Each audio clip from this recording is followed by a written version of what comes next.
on my phone since I had it on Do Not Disturb, so that's really weird. Since I had Do Not Disturb set to all calls, so that's extremely weird, actually. Anyway, so I'll have to check later to see if that divided up my stream, but if so, I'll just start again right now. Welcome to episode 49 of my custom campaign for Kingdom Death Monster. This is Lantern Year 15. We're about to do a level 2 showdown with a screaming antelope.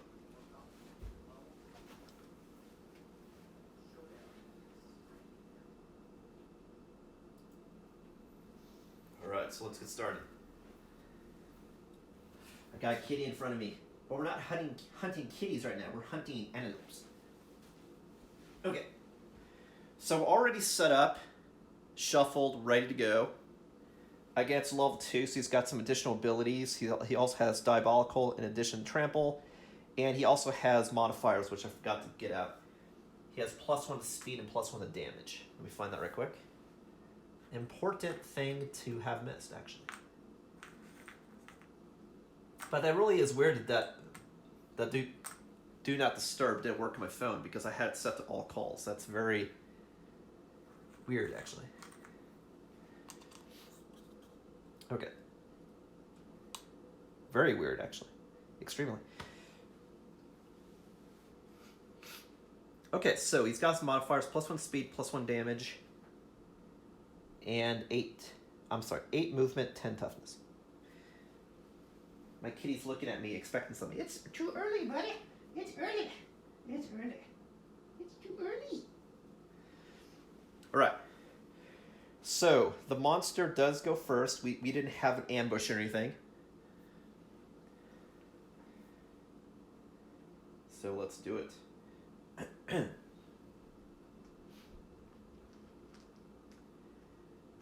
And just like before, like the last time the fight only went a couple hours, but if the fight does seem like it goes kind of long, or whatever tried to interrupt my stream is actually important, I might have to do this in 2 parts, but we'll see how it goes. Just so you know. Okay, so let's do it. So the Antelope has 15 cards, should be 15 cards there. 3, 4, 5, 6, 7, 8, 9, 10. So it has 16 hit points. Okay, let's do it.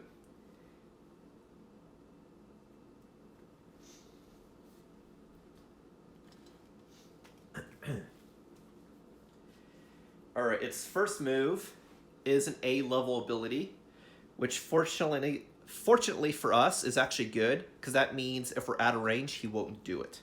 Hopefully. So the first one it says is Crush and Devour. Again, don't worry about trying to read the card. I just want to give you an idea of what the format of the card looks like. At least one every episode. Doesn't always... there he goes. Idea of what the card looks like. Okay, pick target. It's Crush and Devour. The closest threat in field of view in range. No one's in field of view because this is blocking line of sight. So then... the closest survivor in range.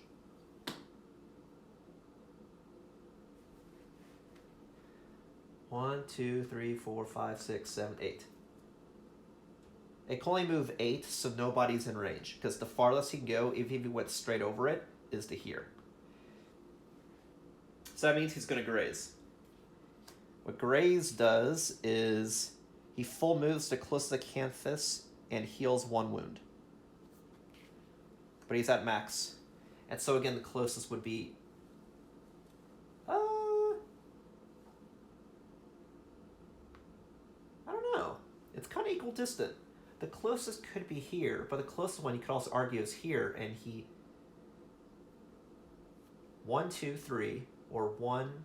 No, this is still close, because this is only 3 spaces for him. Okay.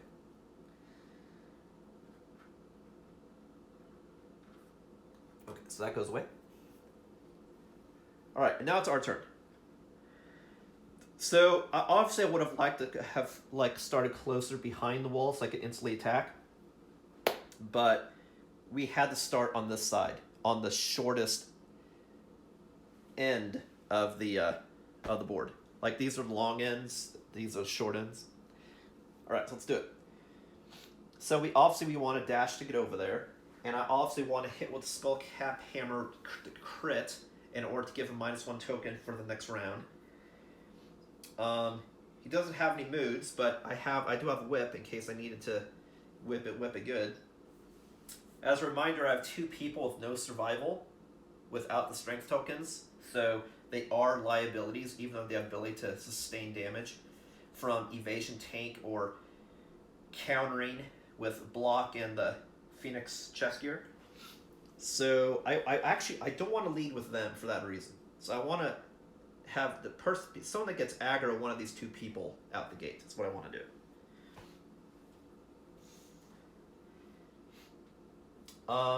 And I don't have a full blue, so I can't do the White Lion Helm ability, but I can do both Scream and Horn abilities to give people more insanity.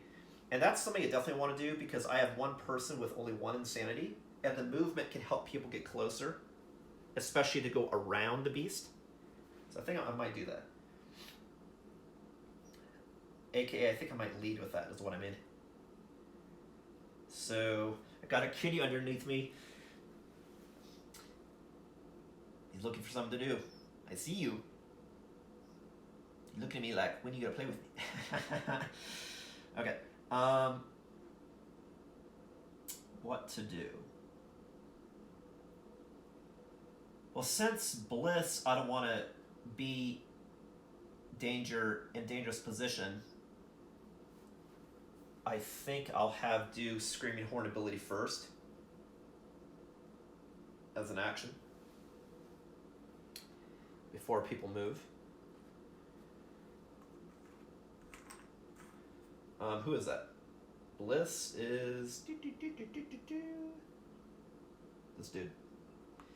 So he's going to, and there's no roll, it just happens, and it doesn't take survival, unlike the White Lion Helm.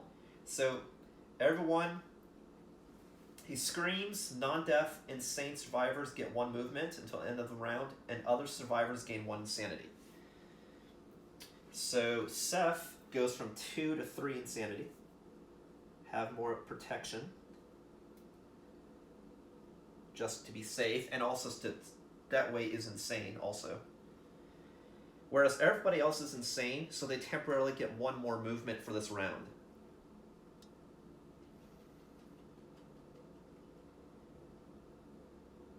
And it's everyone except for him. So Ren and Jer will get +1 movement. So Ren will go 6. And Jer can actually go 8 because he's got 6 movement because he got a boost from one of the hunt stuff. Alright, so, but now I gotta go ahead and do his turn. So go 1, 2, 3, 4, 5. 1, 2, 3, 4, 5. I could do just to get close enough to hit from the side. And remember, Bliss is still honorable, so I cannot attack the beast if he's knocked down or in the blind spot, but I'm not in the blind spot. Blind spot is just 1 space directly behind the monster. Alright, so now he's going to... Oh, actually, no, he can attack. Cannot. Because I did his ability. Oh, shit. So maybe I don't want to do that ability as much as I want to do it. Yeah, because... Does he have anything that he actually needs to be insane? These people need to be insane for Boss Mindy. You know what? I want to stun him this round, so you know what? I'm not going to do that. I'm not going to do that ability. Because I want to see if I can pull off the stun with the hammer. And that's why I want to go first. That way, in case he retaliates, it's -1 speed. Is the strategy there. Alright, so we'll start with that. Yeah, screw it. We'll start with that. But I did spend... Oh, but he can't dash because he has no survival. Oh, Christ. So bad in so many ways. Okay, we will do his ability then. To make someone insane. Yeah, he can't dash. He doesn't have any survival. Okay, let's go back. He was here. Oh man, that's gonna be a huge problem. 2 people that can't dash at all. Jesus Christ. Okay. 1, 2, 3, 4, 5. So I can at least get close. But unfortunately, cannot dash. I want to hold on to that one survival just in case I need it. So that's the end of his turn. But people have permanent 1 sanity and then additional. Let me take these off. Okay. So that really sucks because that was my main person to reduce DPS. So that this could be a harder fight because of that. That is going to suck. Okay, so everyone at least has +1 range. The bow person, you know, I can dash and get in range to fire from distance. These two are particularly far away, but Jared can run pretty fast. If he can run 8 and twice, he can go 16. So 1, 2, 3, 4, 5, 6, 7, 8, 9, 10, 11, 12, 13, 14, 15. So he can actually run up to there and be on that side. You're a kitty. And spend a dash to do so.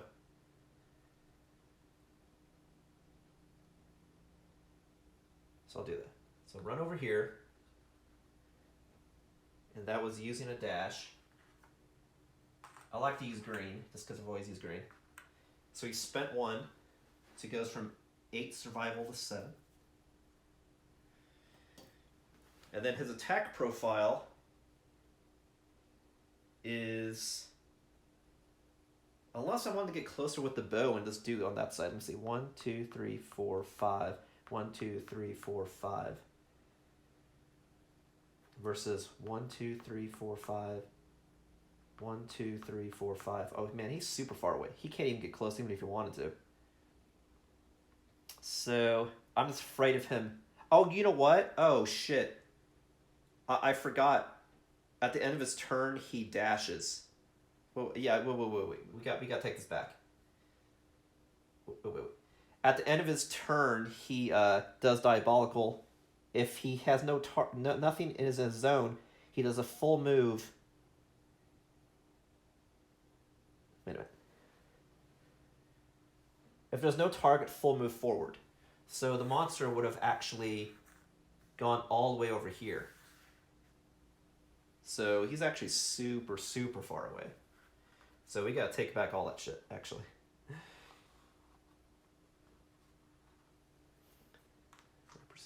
You're a cutie. It's early though, buddy. It's early. It's early.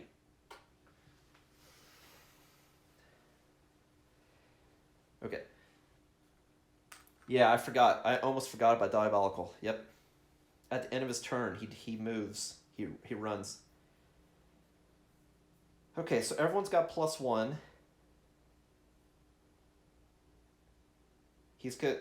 Unfortunately, this time we're not going to get first strike. Because last time he went to here and ran down or something. Unless I played it wrong the first game. It's entirely possible. The first time I did level 2.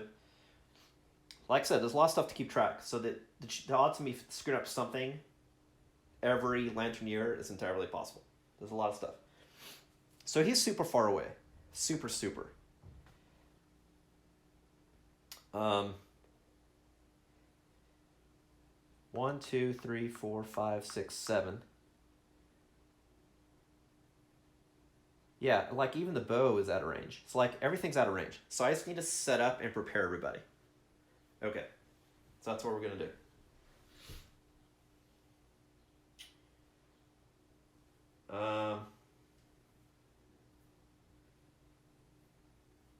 You know what? If that's the case, then I'm actually not going to scream with him. Instead, with him, I'll block. I'll scream with the other guy, is what I'll do. As an action. Yeah. So he's prepared with the shield. The other person, this guy, will scream to give stats. And we'll go 1, 2, 3, 4, 5. Let's say.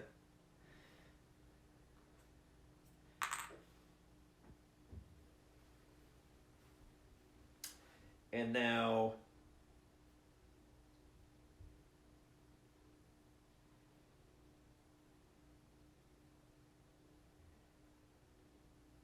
cat person I probably want to have in the front. The problem is the cat person doesn't have extra sense. I have 3 people with extra sense, but Seth can't do it. So really the best tank is this guy. So this person can move 6.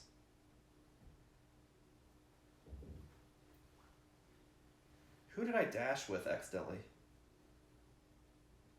Yeah, so let's erase that. Let's not dash yet. He's not even close enough to even attack. There's no point. So we'll go 1, 2, 3, 4, 5, 6, 7, 8. So let's have like a line. So if somebody gets hit,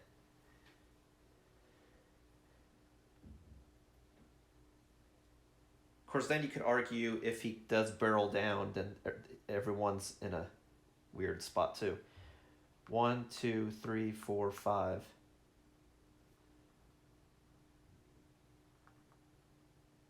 6.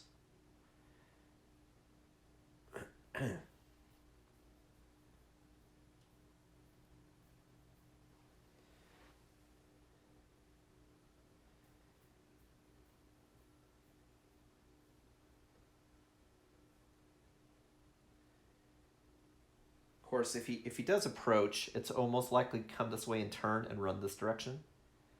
So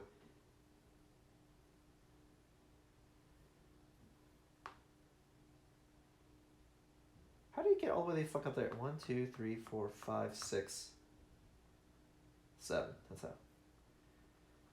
Come back. 1, 2, 3, 4, 5. I just don't know where the fuck it's gonna go. He's gonna attack this guy, and then he's probably gonna rush. If it's the closest movement, I'm assuming he's gonna attack here and rush this way.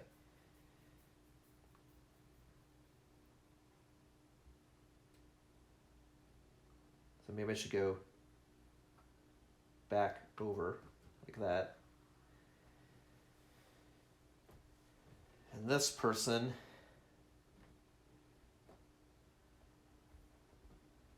one, 2, 3, 4, 5, 6, 7, 8. I think I'll just move here and pick this up. That's what I'll do. Yep. That's what we'll do. So the survivor, corpse, roll d10.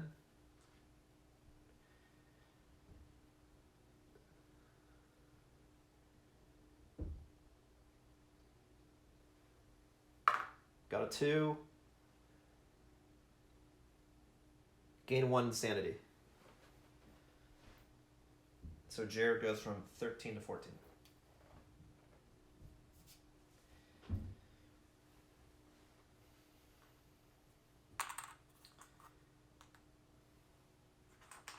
Where are all my greens at? I like the green. Here's a green.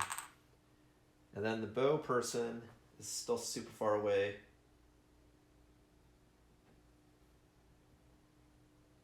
Stay a little bit closer, that way it can get the initial hit.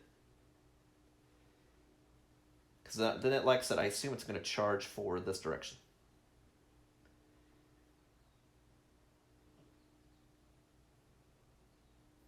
I could be wrong, but that's what I think. Why am I missing a green? Why?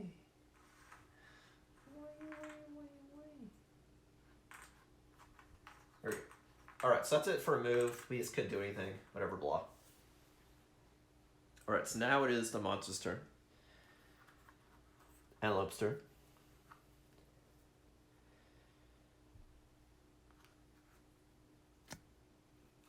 Okay, next the Antelope is going to do Bite. The closest survivor in field of view. Field of view is anything not in blind spot or hiding. So everybody's in field of view. The close survivor is going to be this guy. The question is he in range? That, not entirely sure. So let's find out.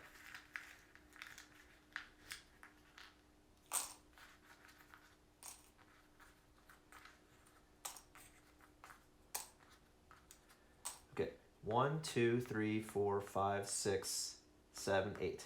Yep, so barely in range because it moves 8, right? Yep.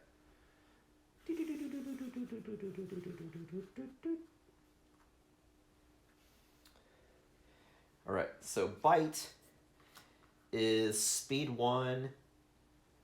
It's fighting that guy.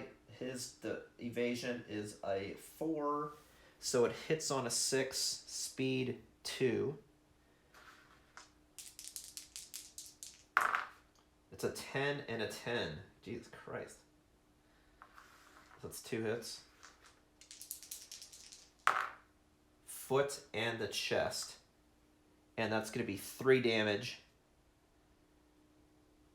And if I don't stop all damage, he'll get a bleed, which then means one of these people will be knocked down to his hemophobia, which is Rin. Okay, so that's 3 damage to 2 different places.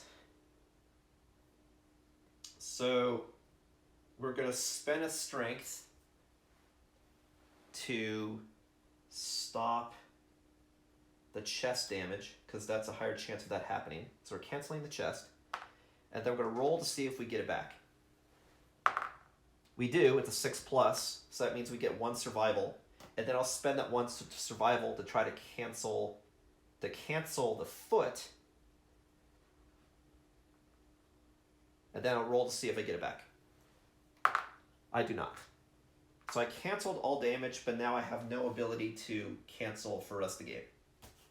Now I have absolutely no survival. But I did complete stop the attack, so no one's knocked down. I mean, no one bleeds. But then he does Diabolical, which is full move through the target. 1, 2, 3, 4, 5, 6, 7, 8.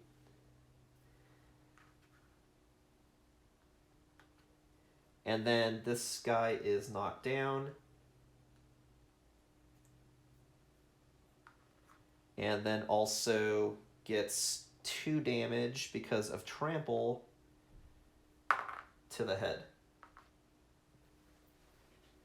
So head goes to 0. This is not looking good. So I really need to wail on this guy. He's in a great position for me to wail on, so I really need to wail. Okay, so it's our turn. 1 token comes off, but still knocked down.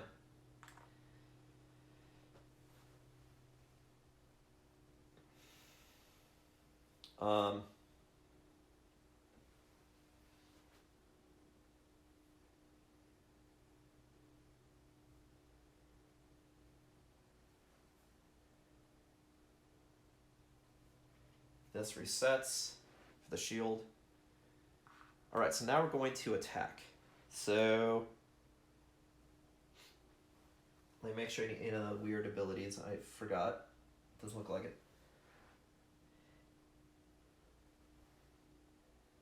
Okay.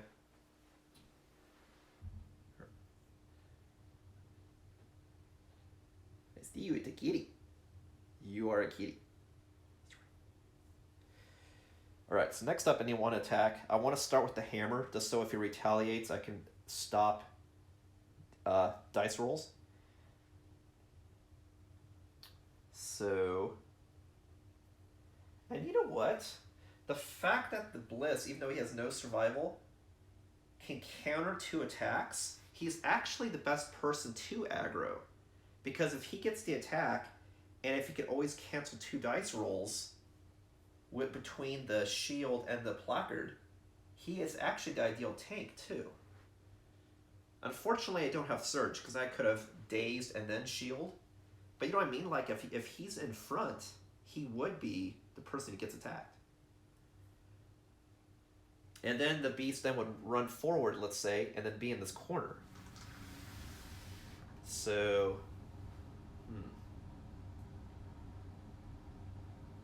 you know what? I think I might do that. I might try to just tank.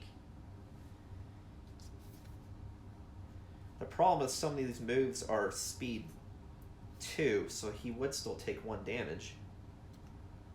And he has no survival. But the fact that he could... it's a gamble. is a gamble.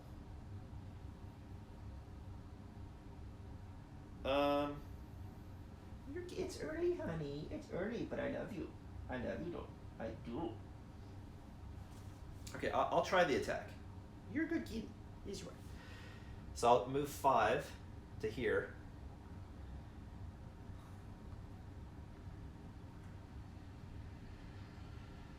Of course, if I'm doing that, I don't have to be in front because I don't want to take the aggro. That's also true. I don't have to do that. I just can't attack from behind. So I could attack from here.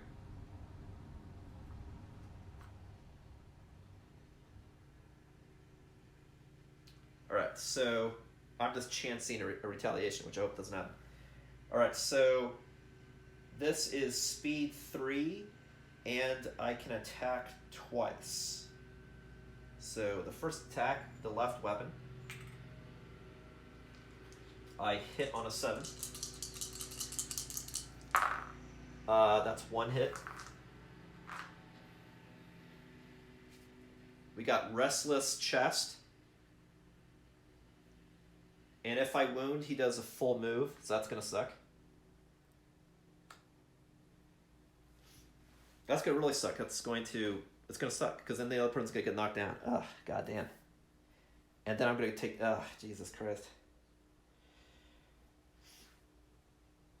Alright, so...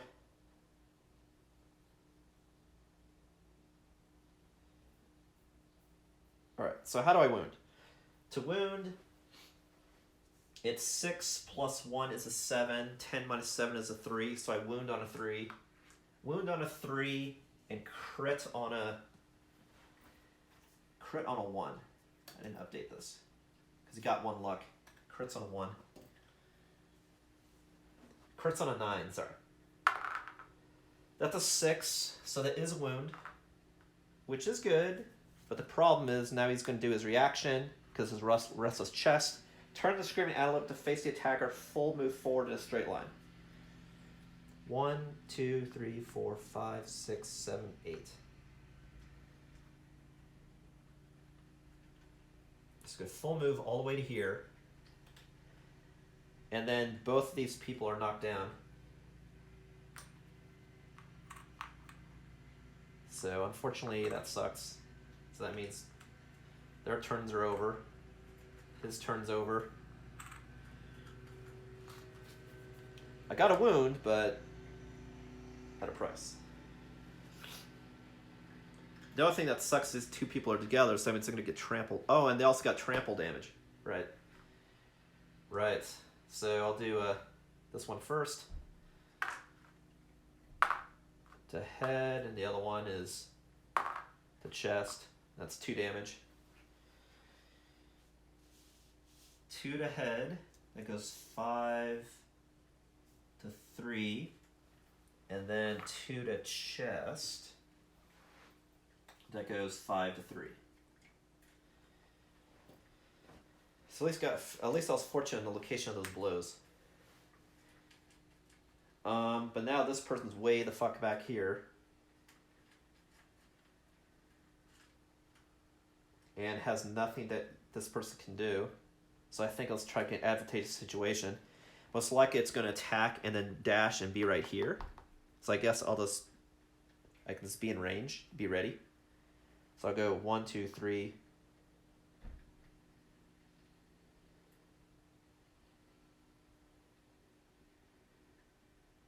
4, 5, just to be safe.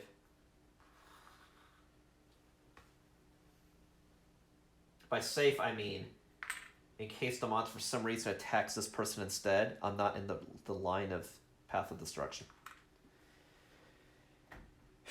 Alright, I mean, you know, it's slow, but right now we're still surviving.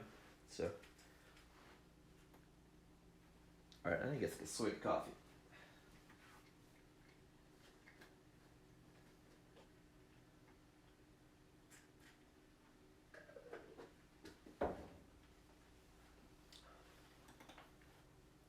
Alright, so now it's the monster's turn.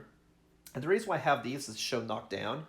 And every time it switches between the survivor and the monster's turn, I take away a token, just as a reminder. Because again, when you're knocked down, you get back up at the end of the monster's next turn. So depending on if you're knocked down during the Survivor's Act or the Monster's Act, determines when you get up next.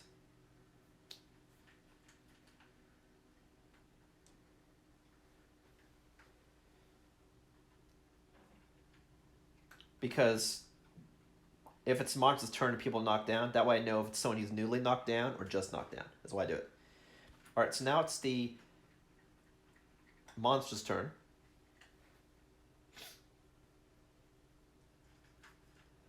So everyone here would get back up regardless if they're knocked down again because I already did it down. This person would get 2 tokens. That's how I remember.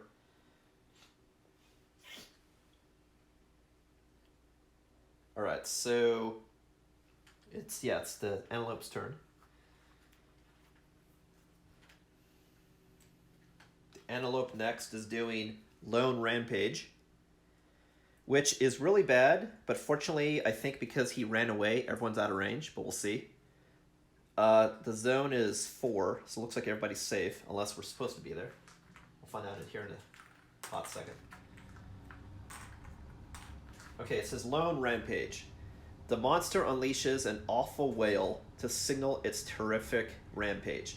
All non-death survivors suffer 1 brain damage. So first, everyone takes 1 brain damage. So Seth goes from 3 to 2, so it's no longer insane. Bliss goes from 7 to 6. Ren goes from 6 to 5. And Jer goes from 15. I can't read. Is that a 15? I think it's a 15 to 14. Screamy. You're a good boy. Screamy.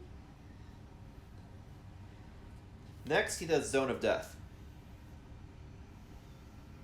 All knockdown survivors, you see it's huge, it's 4 in every direction. So fortunately, it was probably a good thing that he ran away. Or that, we were out of range. All knockdown survivors within the Zone of Death suffer 1 damage per monster level to every hit location. So that was actually great that he wasn't there. So that doesn't happen. And then standing survivors within the Zone of Death suffer 1 damage per monster level, bash and knock back 7. So basically he just goes rah and attacks everybody around him. Fortunately, no one's around him, so we lucked out there. Cool. Alright, so now it's our turn and everyone gets back up.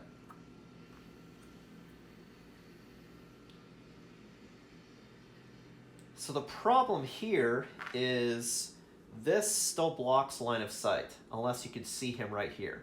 So right now, these 2 could be threats. I mean, the monster can see, so the monster will most likely attack one of these 2 people.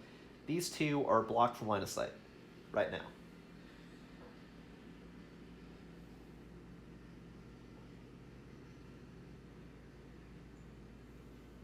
So I think most likely if the monster moves again, unless I charge it, it's going to come this direction and then come here.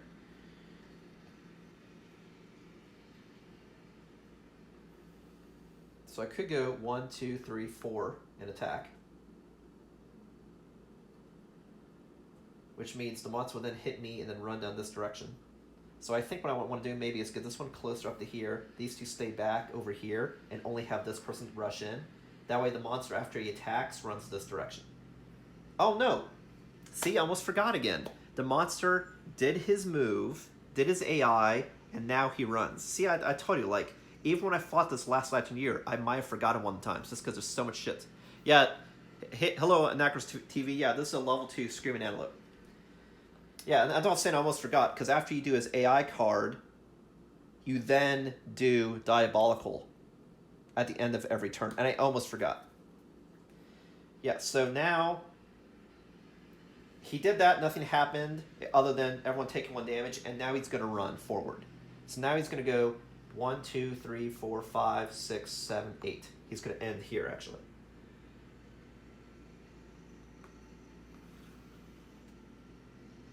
And remember, everyone was still knocked down, so they don't newly get knocked down, but these 2 take trample damage. So the left and the right.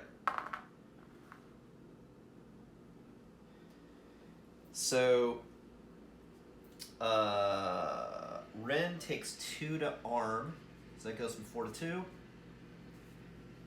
And then Bliss takes 2 to chest, and that goes from 3 to 1.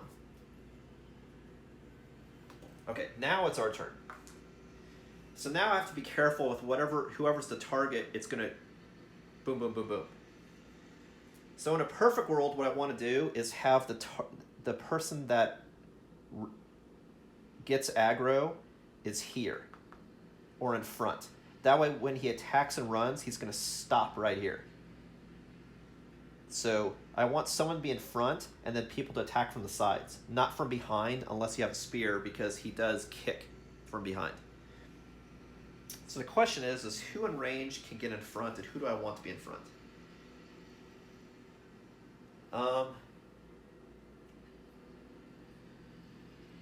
I could have Bliss go in front. Oh man, I also did that incorrectly. The placard says the first hit he gets each round, he suffers 1 brain damage instead.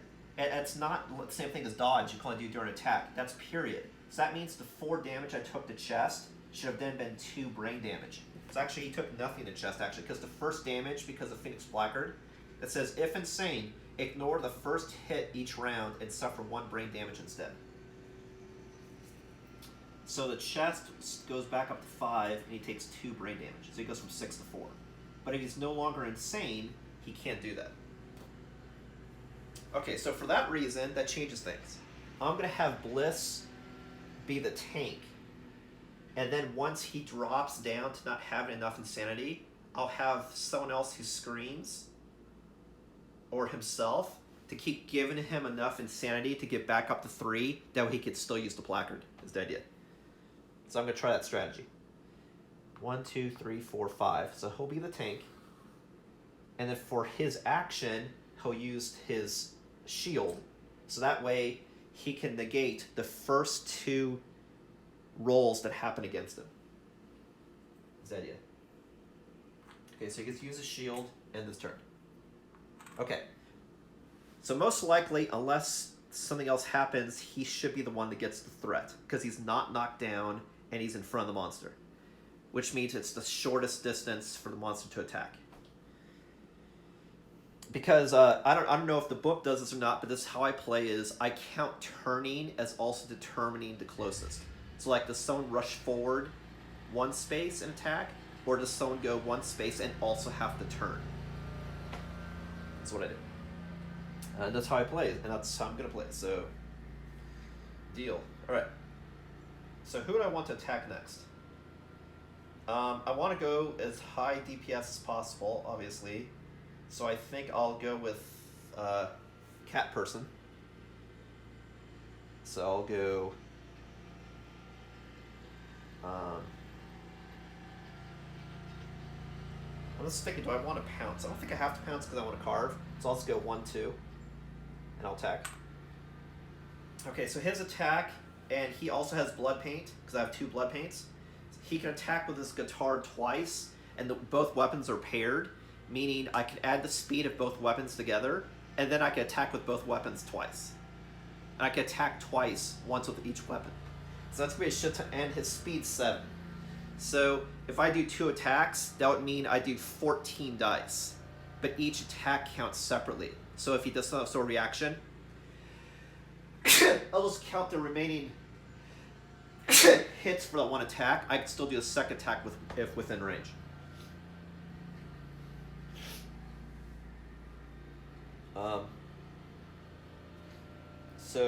Okay, so I'll do the first attack with the left weapon. So that's 7 dice.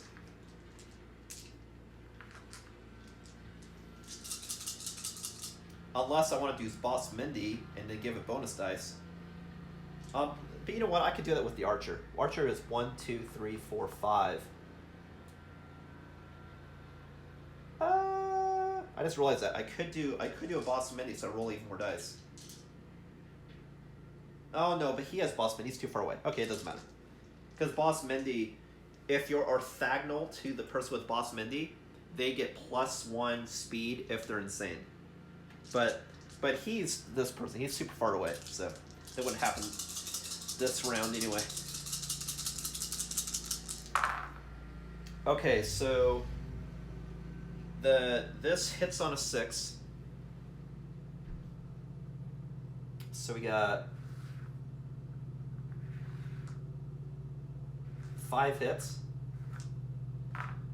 What do you think? 5 hits, and one of them's a lantern, but there's no lantern bonus on this person. So that's 5 hits. I'm just gonna go ahead and draw all of them quickly, because if I get a trap, it doesn't matter what anything else is. Otherwise, I'll read them. Yeah, so we got a trap, unfortunately. So we drew 5 cards, and they're all canceled, and instead we do the trap. Which is going to suck, because so many people are close by, if I recall. And then we reshuffle. The Screaming Antelope Wailing Slide. Let's see what the picture looks like. The Screaming Antelope panics.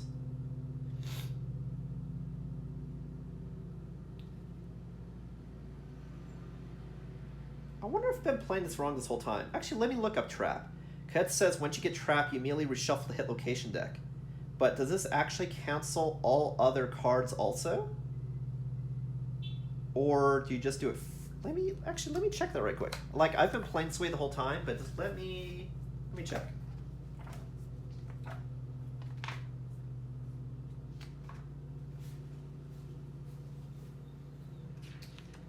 Let me check.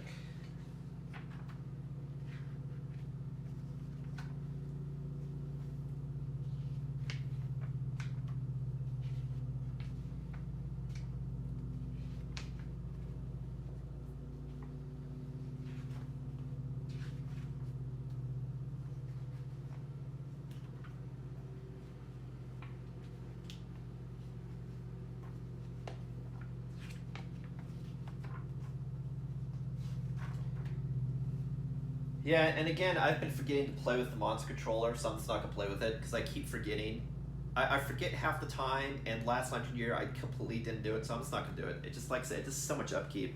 Yeah, just fuck it. I'm not going to do it. Alright,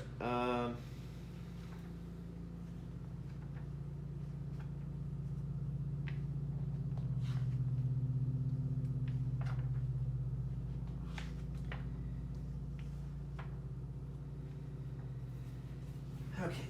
I'm just looking up right quick.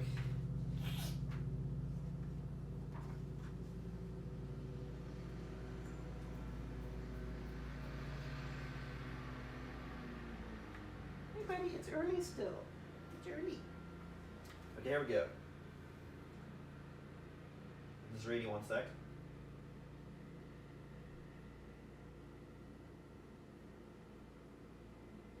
No, yeah, I was right. End your attack. Yeah, because they had this explanation in the,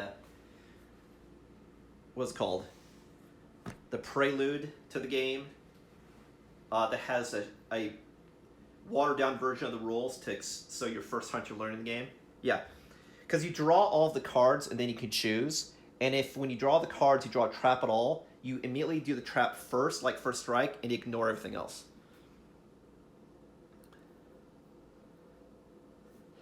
Yeah, I mean, Hell Dice is good if you have a high accuracy, which it does, just so you get a couple hits. I was just unfortunate that I got 5 hits and, you know. Yeah, it's like the sweet spot is like you want to get 3 hits. So it's like you have a chance of doing some damage. But yeah, if you draw too much of the deck, then you most likely will always draw a trap, and then you keep getting trapped. Exactly. You're a kitty. Okay.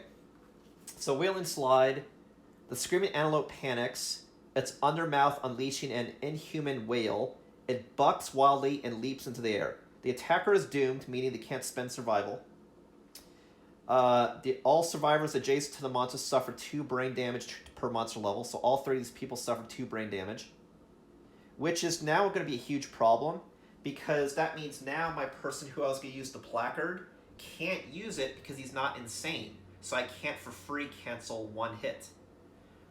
Fortunately, since the monster's going to move, maybe he won't be the priority target, but now it's like he's roadkill. Okay, so everyone gets 2 brain damage who's adjacent, so all 3. So we go 4 to 2. Then we go 14 to 12. And then we go 5 to 3. But yeah, unfortunately, my person who's going to have tank is no longer insane. So I need to scream without the character to make insane that we can absorb. Anyway. And they get knocked back 5 and knocked down. And remember, everybody's up. So, knockback 5. But fortunately, it's knockback, it's not trample. It's like the scream wave blasts you back. So at least you don't get additional damage from trample. Currently. 1, 2, 3, 4, 5.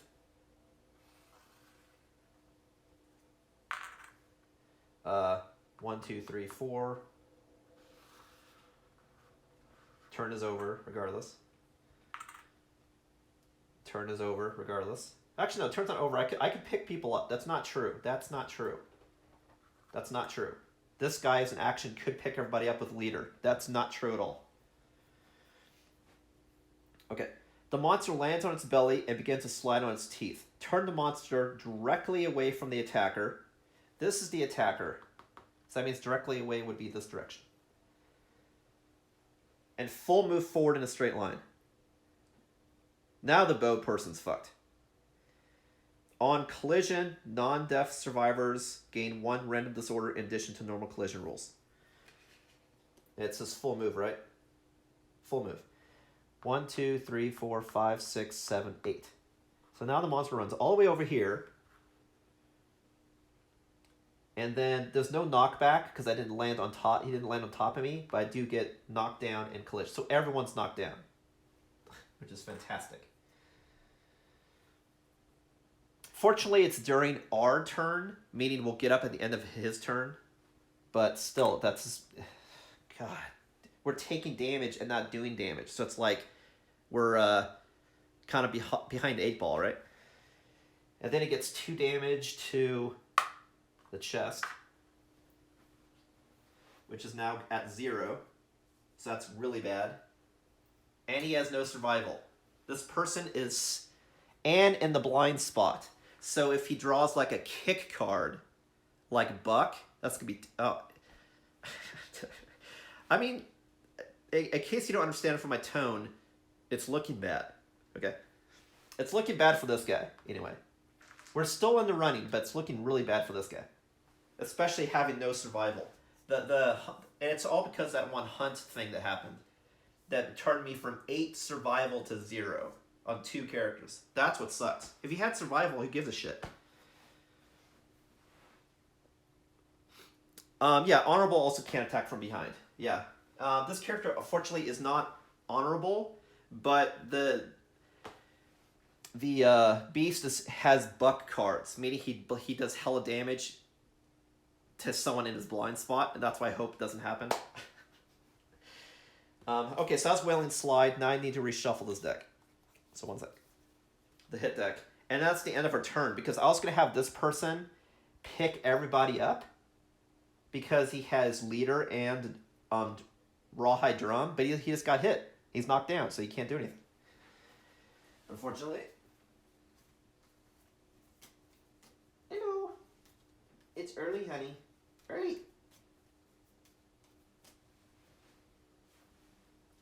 I may have to give my cat his food before the next round so he stops annoying me. So after I got on the ground to shuffle, and my cat's like, oh shit, he's on the ground, I'm getting his face. I'm gonna get in his face. Alright. Let me finish this and then I'll hook you up. 1 second.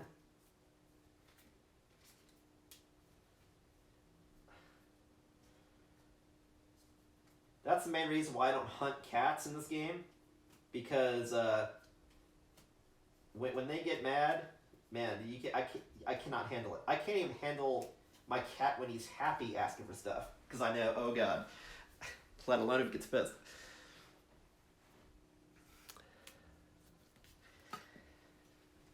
Stop. Move.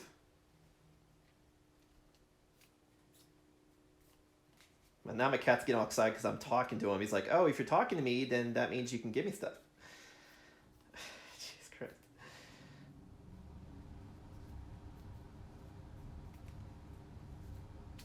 Alright, so we shuffled again. Hopefully the trap's at the very bottom. Hopefully. And all that crap, all that damage happened, and that was during our fucking turn. Now it's the monster's turn. Jesus Christ. Not good. As that's that one person said in the Matrix, when everyone got betrayed, who's wearing all white. Not like this. Not like this. Okay, so it's monster's turn. I'm just gonna take care of my cat right quick. So give me just a couple minutes.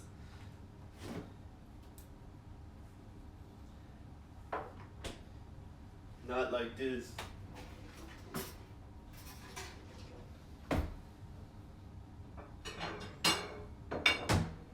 I can still do it. It's just, like I said, in the hunt, the fact that I had 2 people that lost all of their survival, that was pretty shitty.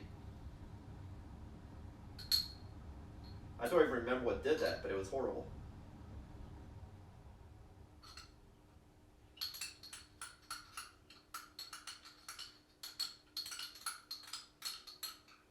You know, with no survival, it makes it hard to, you know, survive. Because you also can't dash is the problem. And one of the requirements really to fight a level 2 anything is you need to have dash. Really you also need surge, but definitely dash. So yeah. Okay, so I'm back at it. Now it's the monster's turn. Definitely reminded me to do Diabolical at the end of every one of the monster's turns. Diabolical. Okay, so it's monster's turn. I hope I don't get another AI card. I hope I don't get another A level card, is what I mean. Like a third of the deck is A level cards. Alright, so we got Stomp and Snort. Stomp and Snort. Stomp and Snort. Okay, so a random survivor in range. 1, 2, 3, 4, 5, 6, 7, 8. So technically there's 2 people in range. And it's random. So I'm going to roll for both. That's a 10. And that's 7. So he's going to target, unfortunately, Bliss back here. Actually, wait. 1, 2, 3, 4, 5, 6, 7, turn. Yeah, yeah. The Screaming Antelope begins to stomp and snort excitedly. I'll go ahead and turn the monster, because I always do that. A gargled moan sounds from its undermouth. Turn to face target and roll 1d10. And so again, he's targeting this person, just so you can see. Roll d10, and then different bad stuff happens. Got a 9. On a 4+, the target suffers 1 brain damage per monster level and is knocked down. Okay, but everybody was already knocked down. I don't know why I took these off. That was stupid.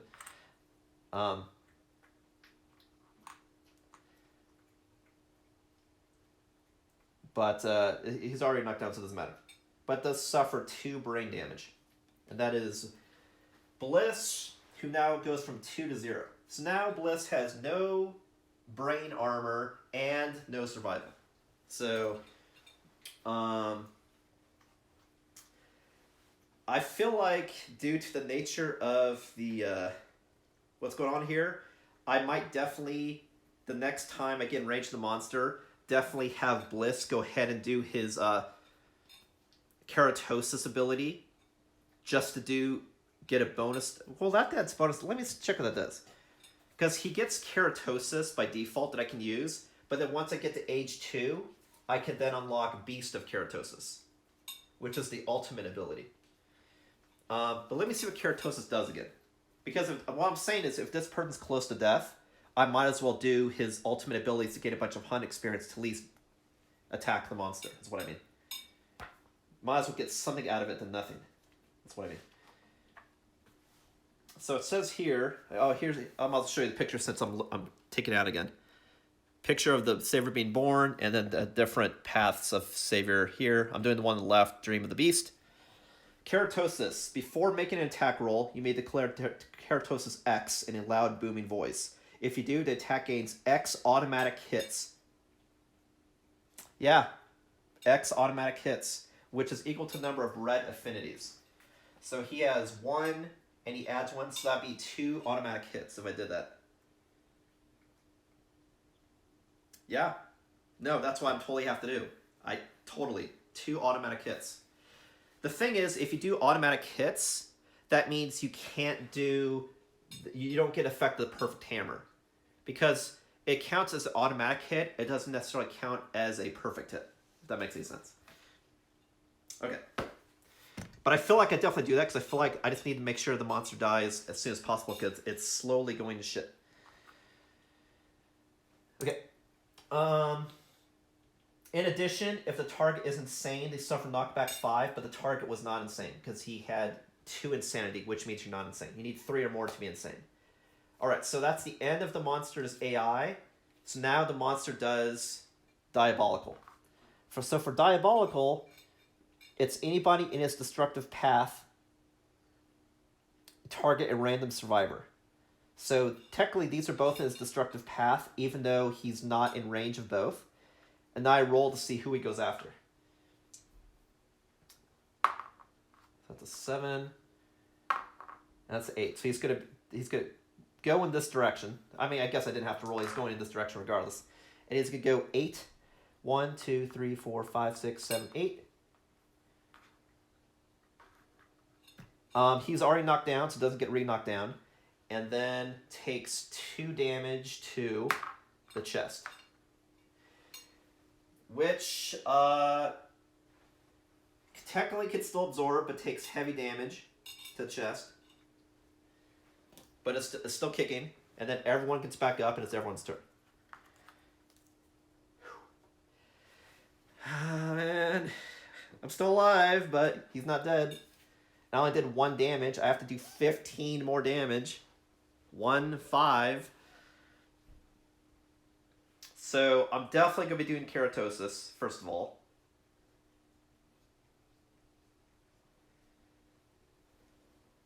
And then everyone is currently in range to attack. And then if I have it so the monster attacks someone over here, the monster will only then rush forward to here. So I definitely want the tank to be on this side, because he's facing this direction. So who's going to be able to tank?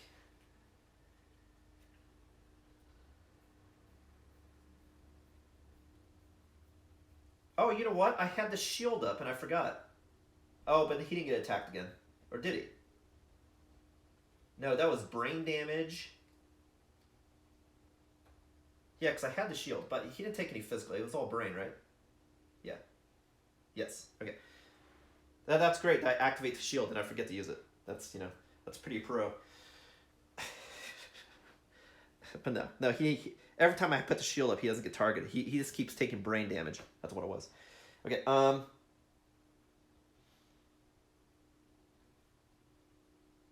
The best tank would be someone screaming Antelope. The best tank would actually be the spear. Okay. But I think spear's too far away. But I can get in range. 1, 2, 3. Oh, you know what I can do? I could dash for a little distance, and then I could do a slam and then skewer. That way everyone would have an advantage. The problem is, then this guy I think would be too far away. Who is this? No. Yeah, because I don't want to slam this direction, because then it hit this person. Of course, I guess I could have this person move. Also true. Yeah.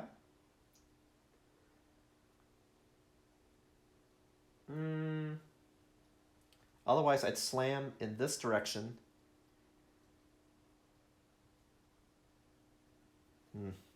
I want to slam, but I don't think there's any reason to. I had so much strength. Is there even a reason to do that? Strength would be +5. 10 minus 5 is a 5. Yeah, I mean, that would be a significant bonus, actually. Okay, let me figure out the puzzle.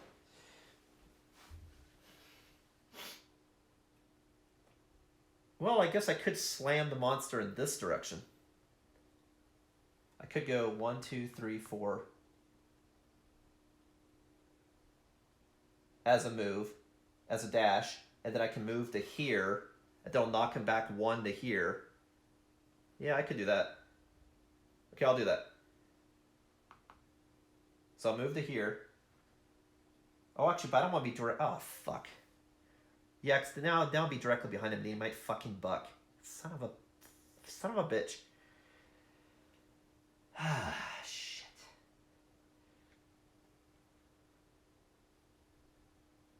Let me think. This will add. Strength is a 7.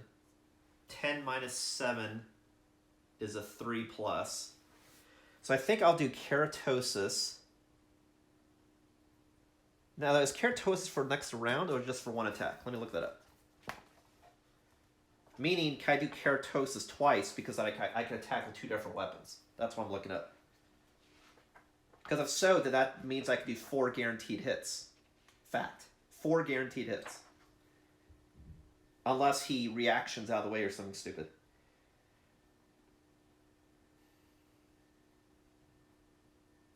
It says before the attack roll, you can declare Keratosis X. So yeah, it's per attack. So actually I could do it twice. You know what? We're going to fucking do that. And I'll attack now, and then depending on what happens, I can then move.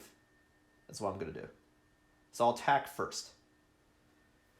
Okay, so I'm going to do...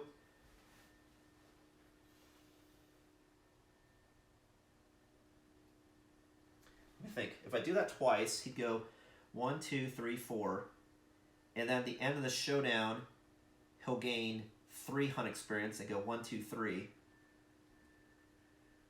Yeah, but you know what? I'm in a really fucked position. I need to do him as much damage as possible, so I don't care. He needs to save me from this fucked position. Like, the only reason I'm fucked, like I said, is because I have 2 people with no survival. That's the problem. If I had survival, it wouldn't be a problem. Okay, so I'm going to do Keratosis. Keratosis 2! That's my booming voice. I just don't want to blast the sound on the phone. Okay. Oh, fuck it. It says boom. Okay. Keratosis 2! Okay, that was good. Alright, so that means he has 2 automatic hits. And then I roll the wound. For the first hammer. So I got a Restless Hoof and Restless Tiny Hands. And now I rolled a wound. Okay, so he crits on a 9, and his strength is 6 plus 1 is 7. 10 minus 7 is a 3. So I wound on a 3 and crit on a 9. But let's see which one I do first.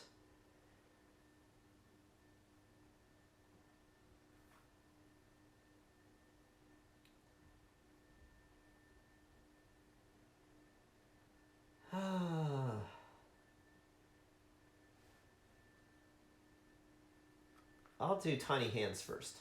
They both have failure conditions. Okay, so wound on a 3, crit on a 9.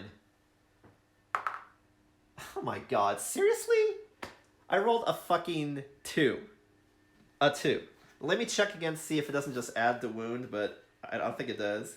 I rolled a goddamn 2. Ugh. Why?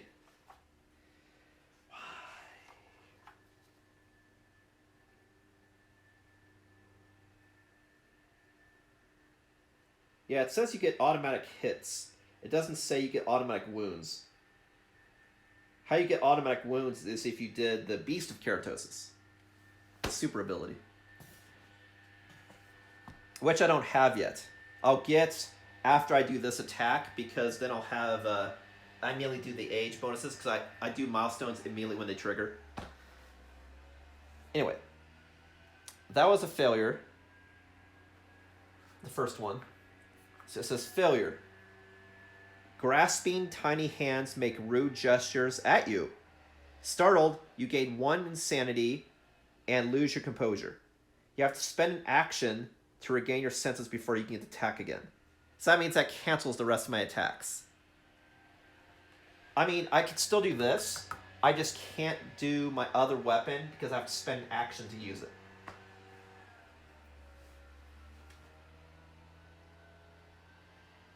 But actually, no. I did Blood Paint, and Blood Paint allows me to activate both. So actually, I can. It says before you attack again, but I've already done my attack. So, you see what I mean? Like, this says I can activate a weapon. So so both are already activated. But it says next time before I trigger an attack, which is an action. So actually, I'm okay. It just, after this attack, I can't do anything.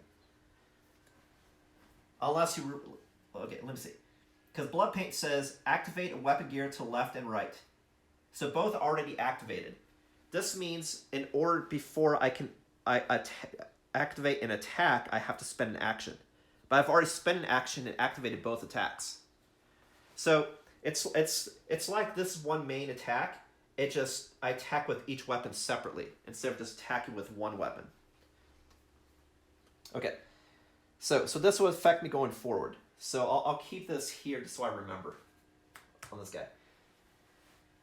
But I do get, what did it say? I do get 1 insanity though. So I go from 0 to 1. So that's good.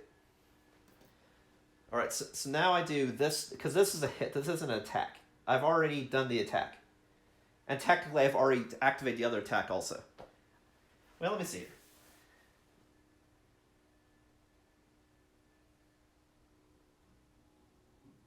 Before you can attack again, but I've already triggered both attacks. I've activated 2 different attacks. But then it says I have to spend an action. You know what? No, that does cancel this. Because it says I've activated the attacks, but it says before I do the attack, I have to spend an action now. So that's how I'll do it. Because otherwise it doesn't make any sense. You make a rude gesture that should immediately startle. Okay, that's how I'll do it. That's fine. Whatever. But I can still do this because these are hits, not an attack. Okay, so that's a 9. So that is a critical hit. So that's 1 wound. And I canceled a reaction. It says critical wound, gain 1 screaming antelope resource. We got bone shank. And then persistent injury, destroyed hoof.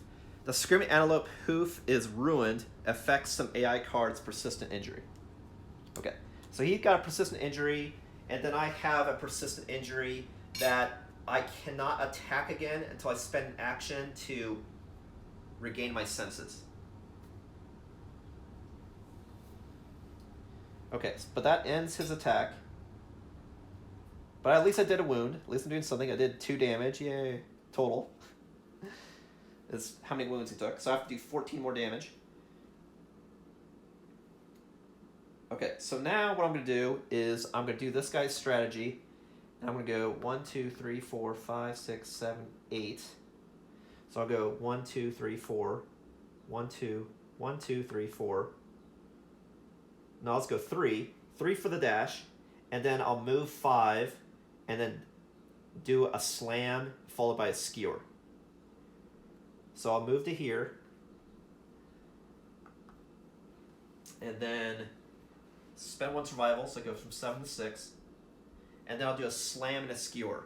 So the monster goes back 1 space. And then gets a -1 toughness. So it's easier to wound. If I can find it.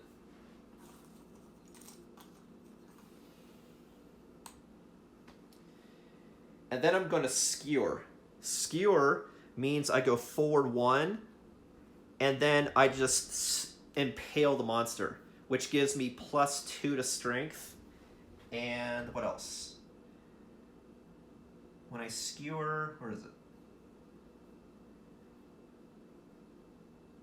Oh, you know what? I don't even have to do this King Spare if I want to. because I could slam actually with the bone club. It just, if I do the spear, I can apply a wound result to the next location. But if I use the bone club, it actually has 2 more. You know what, I'm going to do the bone club. Just because I have it also on this person. So I'm going to do the bone club, actually.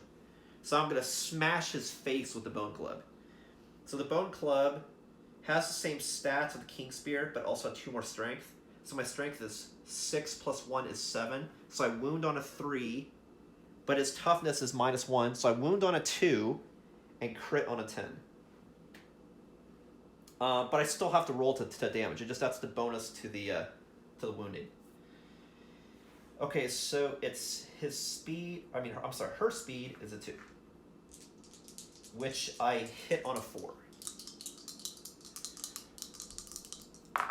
I got a 4 and a 1, so that's 1 hit. Furious Throat.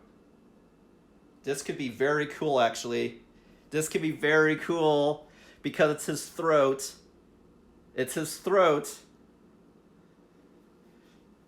Unfortunately, this person doesn't have high crits, but if I roll a 10 twice in a row, he'll instantly die because I'm hitting his throat. So, fingers crossed. If I crit and then roll a 10 after critting. So, it's possible. I have a 1 in 100 chance, but it's possible. Oh, shit! Oh, shit! Oh, shit! Read this, if you can read it. It also says on Furry Throat, if you hit with a club or shield, and I'm using a club, a bone club, you clobber the monster and gain +2 luck when attempting the wound. Oh, shit! That means my luck is actually an 8. So if I roll an 8 or better twice in a row, the monster will instantly die. Oh, shit. This is it, man. This is it. Ugh! We gotta clubber his fucking face. All right, let's do it. We gotta do this, man. We gotta do this. This is our opportunity to shine. Gotta do this. Okay, so again, let me calculate at least what I wound. So it's 6 plus 1 is 7, plus 1 is 8. 10 minus 8 is a 2. So I wound on a 2, and I crit on an 8. I really want to get 2 crits. Oh my god. Please. Kingdom Death Monster Gods, grant me strength. I rolled a 7. So that's not a crit because I needed an 8. But that is a wound. So that's 1 wound and no crit. And no reaction. But we're doing stuff. That's what's important. We're doing stuff. So he's taken 3 damage so far. 3 wounds. Oh, wow, man. Oh, God. If only I got that card when I was doing the cat person. Oh, Jesus. Because he has high crit. So that would have been instant death. Ugh. Why? Okay. 1, 2, 3, 4, 5. But I don't want to stay in front of the person because he'll ram both people. So I'm going to spin a dash to get around to the other side. So Jared goes from 8 to 7.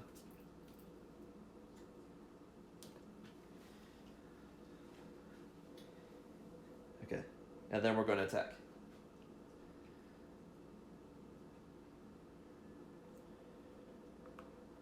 Okay, so this is the person that rolls a shit ton of dice. So we're going to roll 7 dice. And I hit on a 6.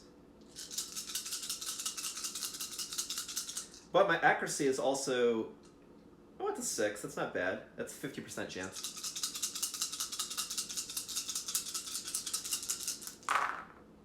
Okay, so we got miss, miss, miss. And I hit on a 6. Miss, miss. So I got 2 hits.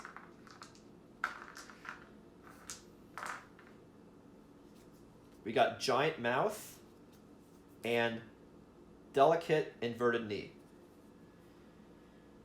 One has a reflex regardless unless I crit. The other one has some bonuses. I think I'll do Delicate Knee first, just because it doesn't have reaction.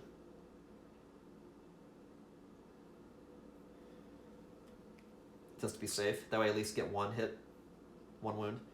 Okay, so to wound, strength is a 6, plus 1 is 7, plus 1 from the toughness is an 8. So I wound on a 2, and I crit on a 6. Wound on 2, crit on 6. We got a 6, so that is a critical hit. So we got a wound. And then on the Delicate Inverted Knee, critical wound, persistent injury, crushed knee. The Screaming Antelope's balance is ruined. When the monster starts its movement, roll a d10. On a result of 1, the Screaming Antelope is knocked down. What's awesome about the Screaming Antelope being knocked down is when you're knocked down, that means all of your weapons hit on a 3+ regardless of what it says, which is fantastic. So it makes the monster easier to hit. As well as the monster also can't react. He can't do any reactions other than a trap when he's knocked down. Okay, so that's persistent also. And then he also has destroyed hoof, but now he also has a crushed knee. So his legs are getting fucked up, man. Fucked up, baby. Alright, and then we have the other hit, and then remember, he has 2 attacks.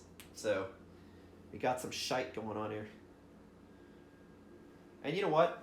I'll put both of these insanity things on top of these weapons to indicate that this, as a reminder, this person can't do shit until he spends an action. This I remember, because I'll be like, why is this here? Okay. Now I roll for this. Wound on a 2, crit on a 6. It's a 9, so that's also a critical hit. So that's another wound. And this one's on Giant Mouth, says critical wound, gain 1 Screaming Antelope resource. We got a Spiral Horn. Fucking fantastic. And then also persistent injury, vomit, blood. Whenever the monster collides with a survivor, they are drenched in blood and gain 1d10 insanity. So now whenever he collides for the rest of the game, I'll take physical damage, but then gain insanity. And then whenever he moves, I roll a d10, and if I roll a 1, he is knocked down. So now he's bleeding, he can trip, and his knee is crushed, so he can't do certain moves. Probably like he can't jump, stuff like that, I would assume, because you can't bend your knee. Okay, so that was his first attack. Now he has his second attack. So I roll 7 dice.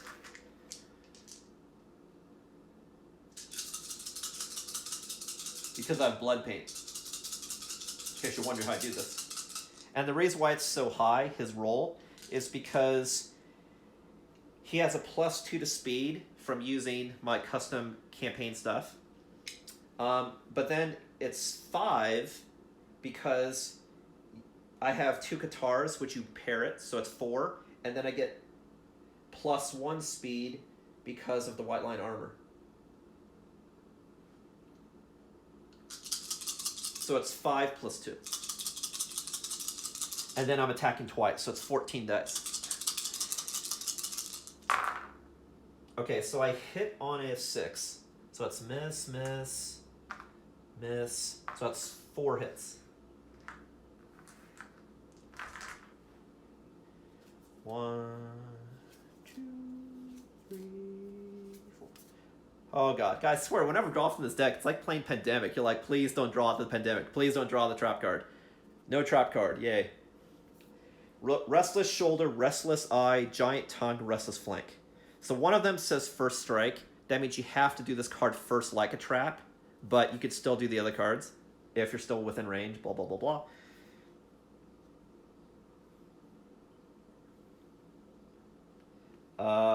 Oh man, that sucks. Ah, boo. Boo. Restless Eye has First Strike. and it says you must select this first. The screaming antelope's massive eyes glisten with human-like fear. If the attacker is insane, cancel all hits and end their attack. And Jer is insane. Otherwise, I would only take 1 brain damage and I can still attack, but I am insane. So, all these go away, unfortunately. But the good news is the monster didn't move. So that means I could still have people wail on the guy. He's already attacked. Alright, so lastly I have my bow person, who's Seth, based on Sephiroth.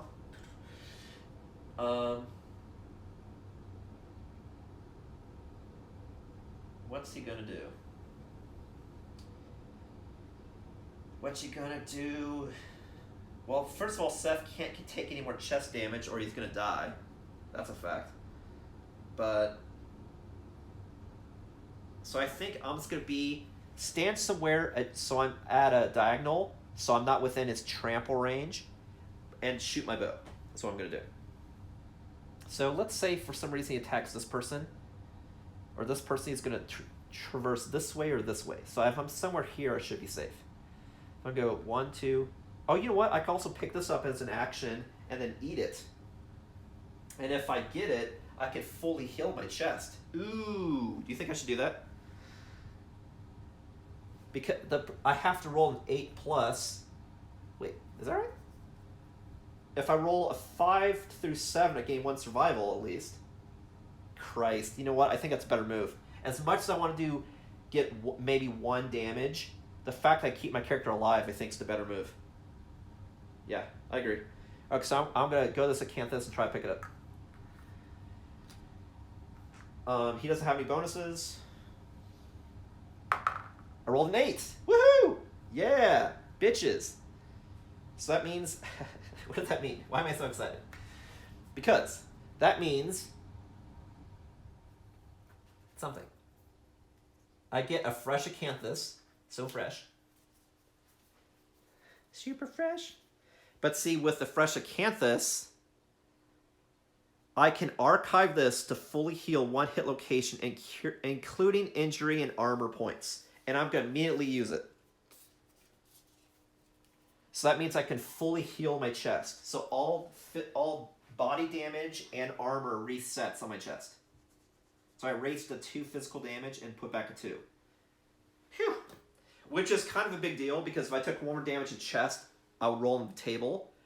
But also, you have twice the odds of rolling a chest than any other thing, because there's 2 chest icons on the die, where everything else has 1 icon. Gets it in there.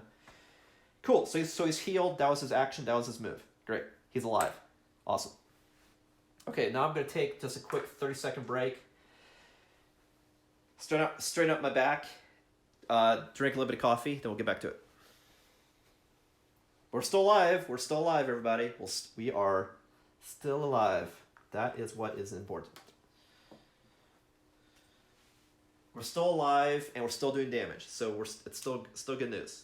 So far, we've done 5 damage. So we have, 9 more damage to go.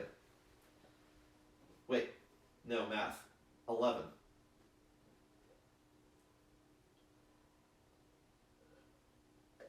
Because he has 15 AI cards. And then if you wound the monster when he has no AI, he dies. Alright, I might as well go ahead and go to the bathroom now. I'm taking a small break. I'll be right back.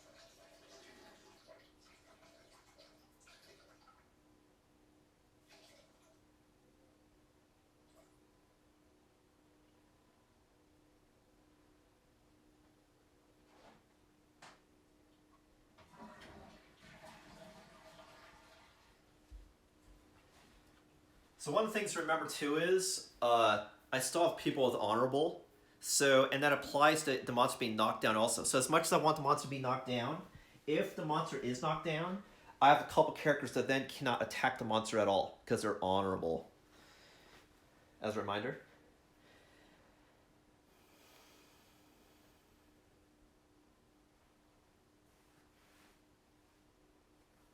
So what the giant mouth is doing now is it's bleeding. So its mouth under its belly is bleeding. So that's why when it collides with me, it says it drops blood in me and I get more insane. Because it runs over me and it hurts because of the hooves, but then it drops blood over my face. Okay, so it's monster's turn. We got slam. Pick target, the closest knockdown survivor, which is nobody. Otherwise, it's the farthest threat in field of view, which is the archer, unfortunately. In field of view, which he is, and in range. Should be 1, 2, 3, 4, 5. Yes. So he's going to move to here. Speed is 2. Accuracy, we'll see. Speed 2 because of the bonus. The -1 toughness goes away because that was only until the end of the round. His evasion is a 4, so he hits on a 6+. 6+ speed 2. Miss. Because they're 2 5s. Fantastic. 2 misses. Alright, now it's our turn.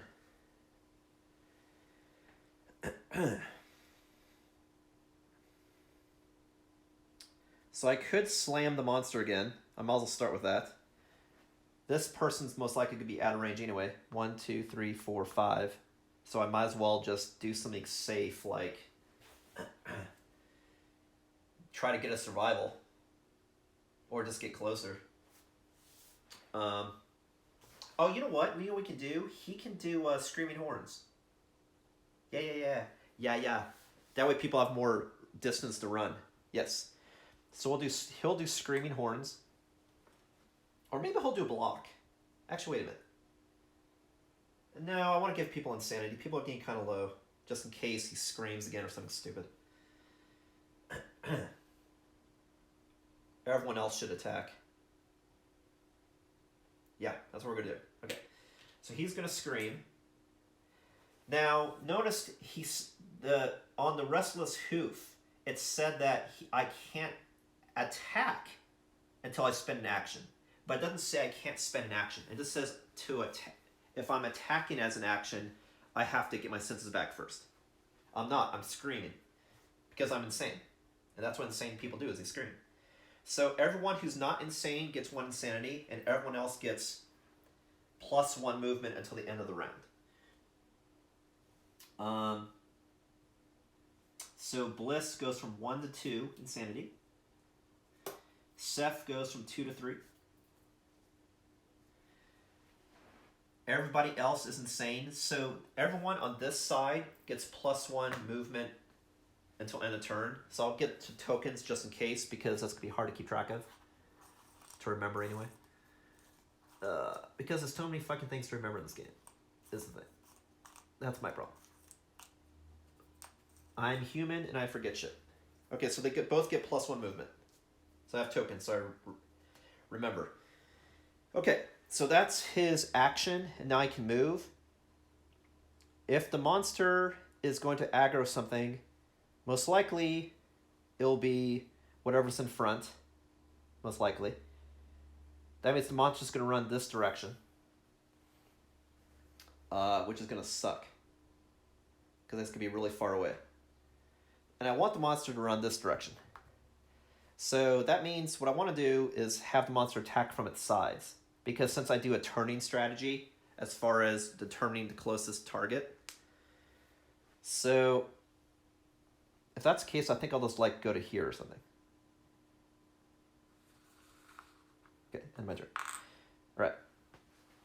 Next up, we got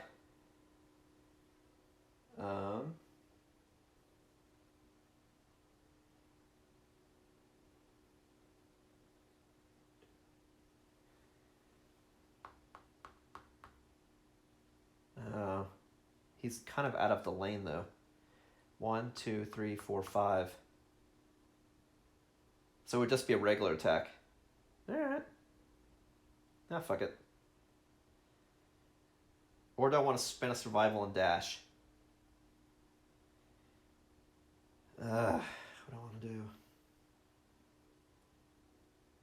No, I need to hit him. So I'm going to spend a dash. Nope. Oh, wait, that's right. I have +1 movement, though. Wait a minute. 1, 2, 3, 4, 5, 6. Is my slam. Oh, no, but if you slam, it's full move straight. So I don't think I can do that. Yeah, I'd still have to spend a survival. Okay, fuck it. We'll spend a survival, go from 6 to 5, and I'll just do a dash to here. And then I'll do full move, which is 1, 2, 3, 4, 5. That's as far as I can go. Okay. And then I slam, so he goes back 1. And then he gets a -1 toughness. If I could find the toughness. Dun, dun, dun, dun. And then I'll slam and activate my bone club. So I'll go dink. Alright, so my attack profile is I hit on a 4, roll 2 dice.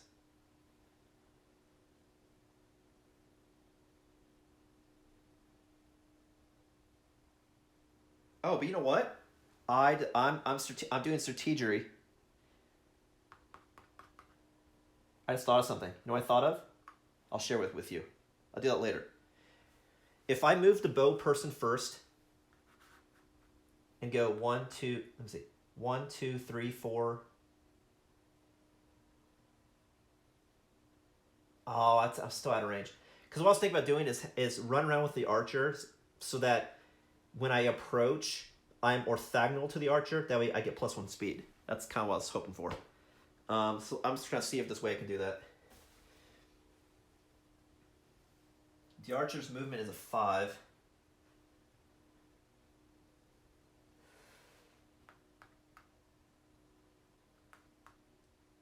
Yeah? Actually, that would work. Wait, no. Because then the monster would take up these 2 spaces. If I was here, 1, 2, 3, I wouldn't be orthogonal. Yeah, I don't think there's a way for me to do it. At least not with this character. Okay, so I do the same thing. He goes back, rush forward, continue as normal. Okay, so I'm going to activate, roll 2 dice, hit on a 4. Got a 7 and 2, it's 1 hit. We got Restless Muzzle. If you hit with a club or shield, you get +2 luck. Awesome, because I'm using a club. Cool. Doesn't that work out nicely? Okay, so that means, and I get +2 strength now because I'm doing a slam. So it's 6, 7, 8. So I wound on an 8, and I crit on an 8. Wait. I'm sorry, I have it backwards. I wound on a 2, and I crit on an 8.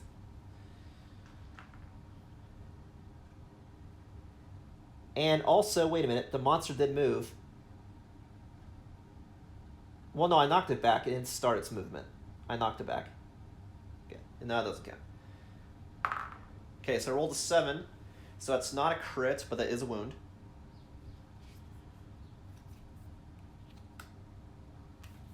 I can't believe I'm not barely missing these crits.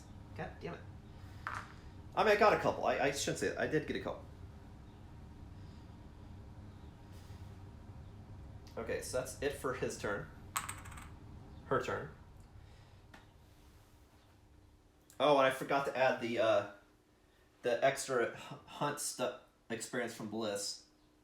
So let me do H2 right quick. I forgot to do that on him. Because I trigger them immediately. That's how I play part of my custom campaign. 107.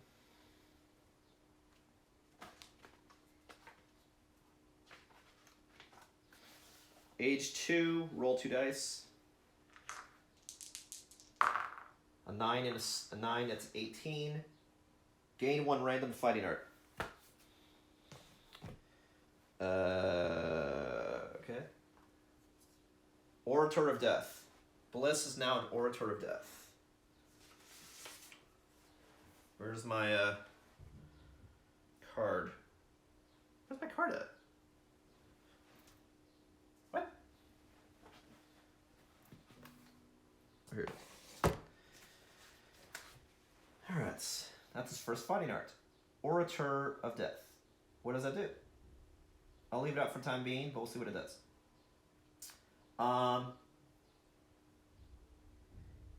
He can spend an action to give everybody 2 insanity. Great! That'll make sure everyone has brain armor. And then if he dies, he encourages everyone with his last words, which does the encourage ability. So I'll just leave that on him for the time being, but now he can spend action to give everybody 2 insanity. Which is just like Screaming Horns, but it's better. So he did Screaming Horns, now he learned the better way of screaming. Is you gotta scream about death. You can't just yell. You gotta be like, die! Right. Okay, so next up, I think I want to do Rawhide Headband with the Archer to manipulate the AI deck in case there's really terrible shit. So as much as I want to give one extra speed, I think I'll do him last, just so I can manipulate the deck so I don't have a terrible thing that's done against me. So I'll do him last. So we'll go... I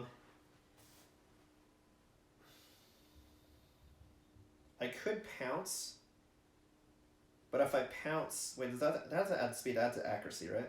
Yeah. Okay, so I'm going to spend 1 survival. How much damage have I done? 1, 2, 3, 4, 5, 6. Okay.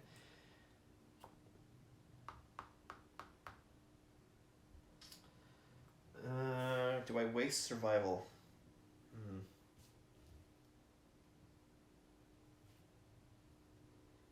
Oh man. Every time this...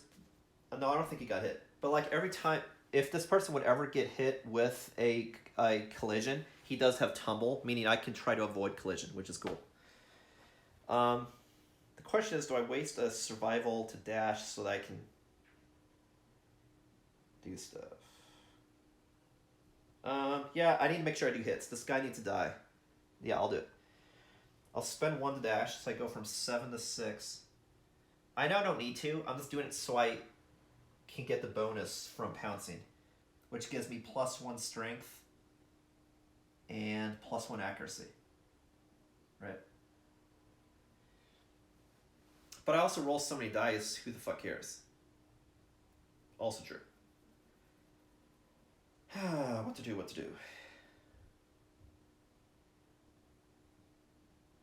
He has -1 toughness.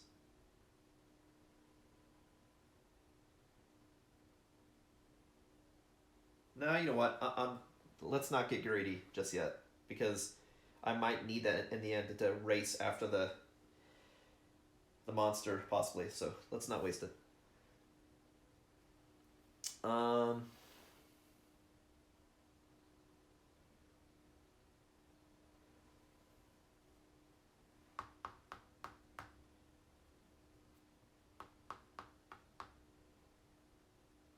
Of course, I can move 6 here, and then I can pounce, move 3 spaces. No, I'll do that. That way, not everyone's in the same line of path of destruction. I'll dash to here, and then I'll pounce to here. That's what we'll do. So I will spend 1.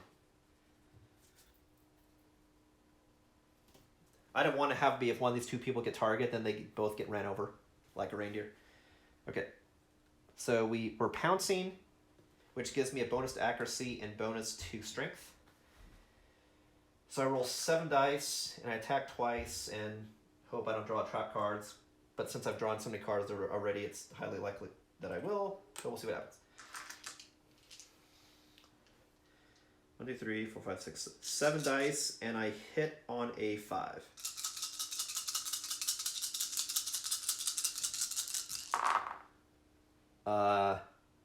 Hit on a 5. So that's 3 hits.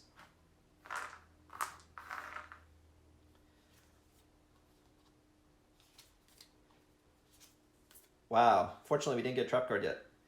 Got Gnarled Horns, Restless Back, and Restless Inner Thigh. So now I'll determine what I want to do. Wounds, the thigh's a good one. Restless Back doesn't matter. The other one's got a failure.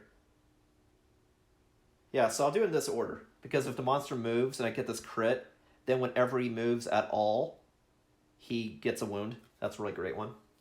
So I'll do it in this order.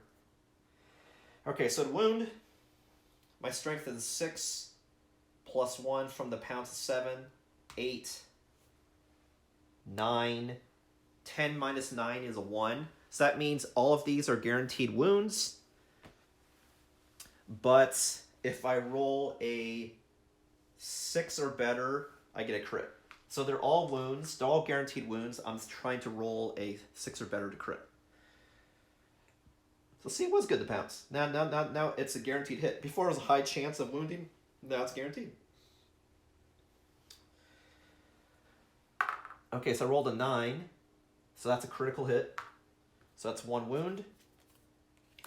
And then the Restless Inner Thigh. Critical wound. Persistent injury, degenerating wound. The monster's injury worsens as it moves. Whenever the screening antelope moves, it suffers an additional wound. Discard this card at the end of the next round. So at the end of my survivor's next turn is when it'll end. So right now the monster has 4 persistent injuries. He's got degenerating wound, crushed knee, vomit blood, and destroyed hoof. Which basically, something happens if he collides, something happens if he moves.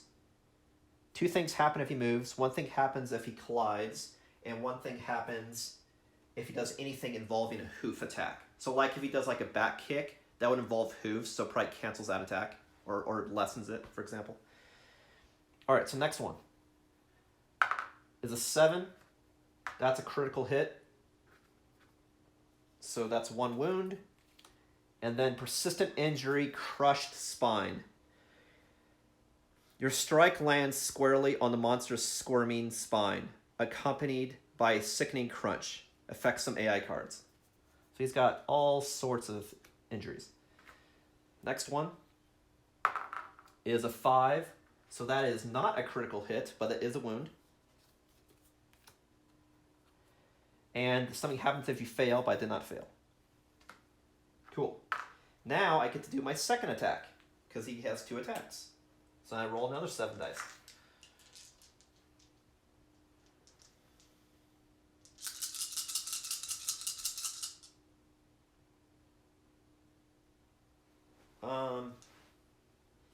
Wait, am I doing this correctly? Actually, maybe I don't. Like, I can roll twice if I spend an action to activate Blood Paint. But I spent a movement and action to activate Pounce, so actually I don't attack twice. I got an advantage, but I don't attack twice, actually. Yep, so that's the end of his attack, actually. So I need to remember that. Like, Pounce is good to give you a slight bonus, but if I want to use Blood Paint, it's better to not Pounce. But I did Pounce, so that's okay. I did good. I'm doing good. Alright, next I have the bow. So for the bow person, as much as I want to attack, I don't want to.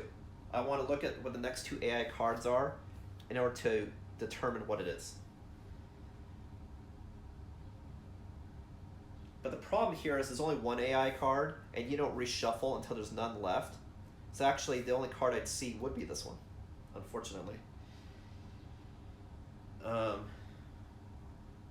A rare instance that it has no value because there's only 1 card here. You don't reshuffle until there's no cards left in the deck.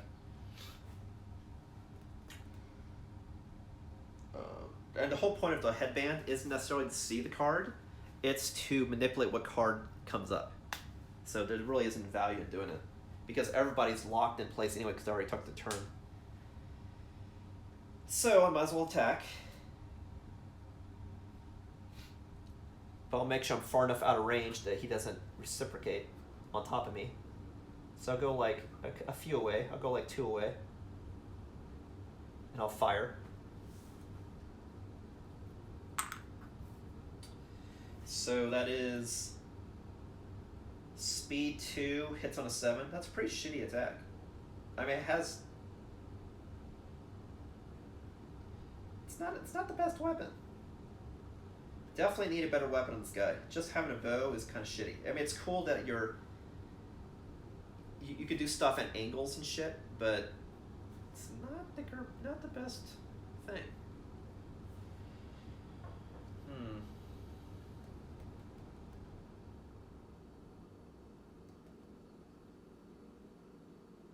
You know what I could have done that I just realized? Is I could have just... oh no, I don't have any survival anyway. Yeah, so I'll say I could encourage, but courage takes survival, which I don't have. So yeah, never mind. Doesn't matter. Cool abilities that I can't use. I mean, shit, there's nothing else I can do. I'm also trying to attack. There's nothing else I can do. So yeah, I'll try to attack. I'm trying to think if there's anything productive, but there isn't. I have Boss Mindy, but I have to get in range of people. So...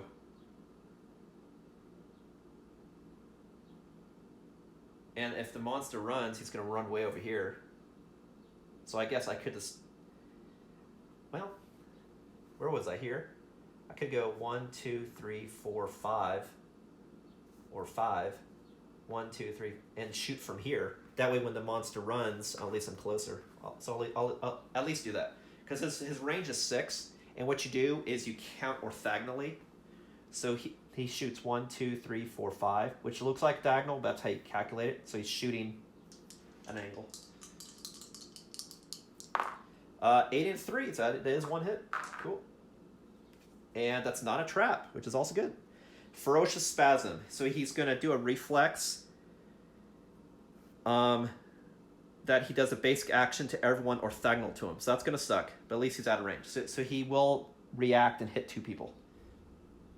But he won't run after because he only runs at the end of his turn. Not whenever he does something.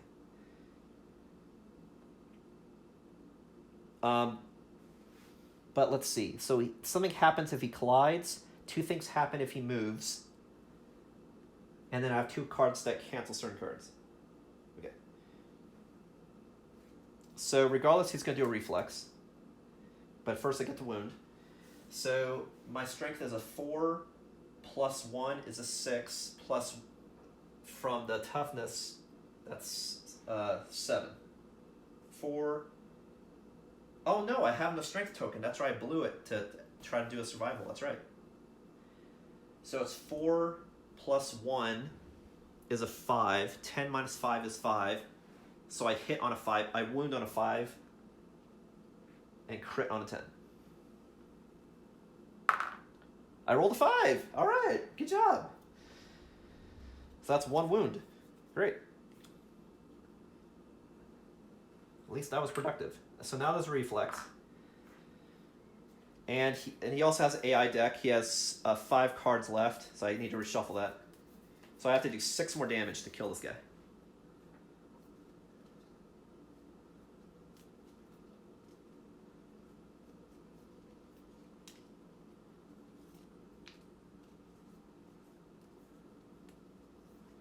All right, so we're reshuffled. Because he didn't have a deck, so I reshuffled to put a deck. Now he does his Spasm. The Screaming Antelope frantically attacks everybody around it in the zone of death. 1 at a time, target each survivor in the zone of death and perform basic action. So it doesn't say doomed, so that means I can't spend survival. So I need to keep track of who he targets who first. I'll definitely do whoever he sees. So he's going to target this person first. It's a basic attack, which is speed 3. And the accuracy, she has no evasion, so it hits on the 2+. That's 10, a 10, and an 8, so it's 3 hits. We got head, waist, and chest, and that's 2 damage. Rin, fortunately though, does have extra sense, so but I can also absorb damage. So I'll take the 2 to the waist, so I go from 5 to 3. And then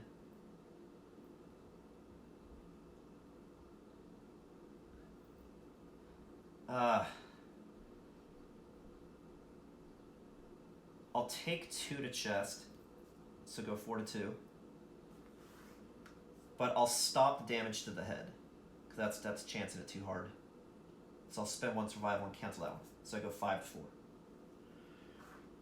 Alright. Next, the target is going to be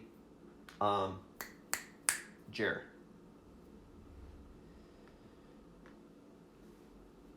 Jer has no evasion and also no extra sense, so it can only dodge once.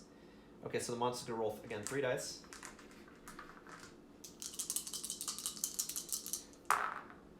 That's easily 3 hits.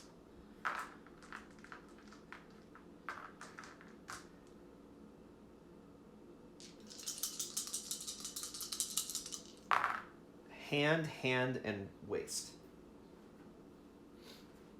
And that's 2 damage per. So I'll take the 2 to the waist to go to 1. Take 2 to hand to go to 1. And then spend a survival to cancel the other one. So go 6 to 5 survival. Because I only have a dodge, so I can only per round stop one dice, whereas if you have extra sense, you can do it twice. Okay, we're still alive. Okay, so that was the reaction. Now it's the end of our turn. Now it's the monster's turn. The monster has 5 AI cards left, 6 hit points. And I know there's a couple AI cards in this deck that remain, so that's what's unfortunate. And may the unfortunateness continue. Lone Rampage. It's range 4. 1, 2, 3, 4. So everybody is in the Rampage AoE. The monster unleashes an awful wail to signal its terrific rampage. All non-deaf survivors suffer 1 brain damage, and then more bad shit happens. Okay. So, Bliss goes from 2 to 1, Insanity. Seth goes from 3 to 2. And this is important to denote because since Bliss is not insane, cannot do the Placard's ability. Jared goes from 12 to 11. And Ren goes from 3 to 2, so therefore is also not insane. So now the only person that's insane currently is Jared. Then it says, all knockdown survivors, stuff happens, no one's knocked down, blah. All standing survivors within the zone of death suffer 1 damage per monster level, bash, and knockback 7.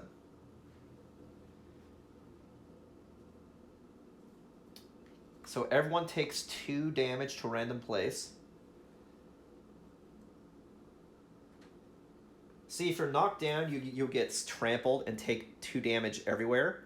But since you're standing, it's like it just hits you and knocks you far away. So you take 2 damage and you fly away. Rampage is an A-level attack. So that's why it's so ugly. If it was an L, it'd be like instant death. Fortunately, with this deck, it was 10 Bs and 5 As. This is the one that everyone before happened to be out of range when he ran forward, but unfortunately,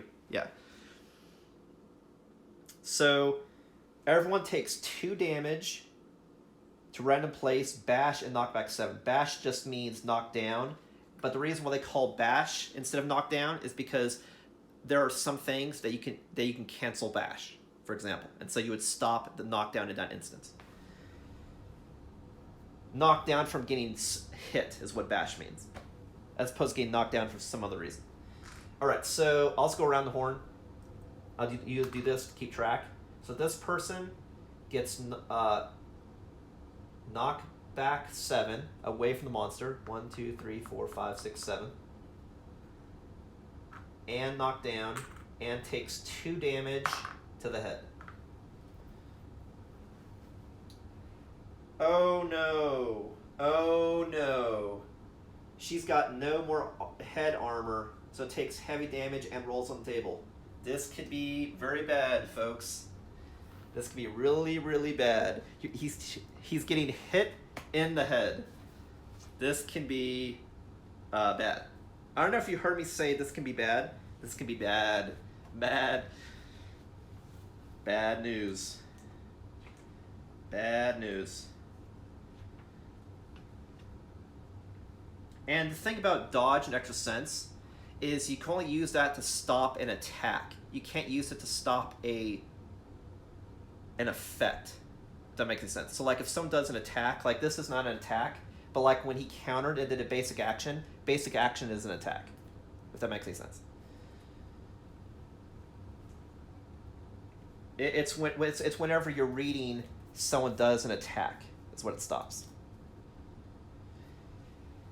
Whereas the placard, you stop or shield, you can stop the next time you get hit. You can cancel, which is a better thing because you could stop any damage as opposed to just when someone quote unquote attacks. Okay, anyway. Prolonging the inevitable. Okay, so now I roll for the head and hope I don't die. And of course we roll the red one because that's actually the damage die. The severe injury die. That's for special effect. It's a 5, but it is to the head.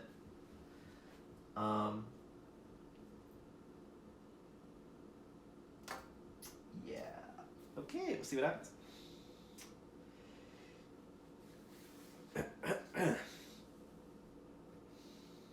Okay, well, all right.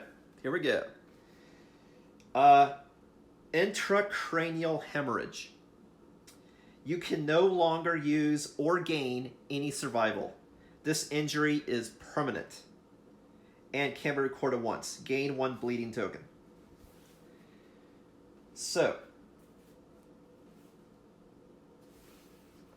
first of all, I gotta write this down before I forget, and then multiple things happen. And then stuff fucks over my party off this too, which I'll also explain. Alright, so first I write on Seth intracranial hemorrhage.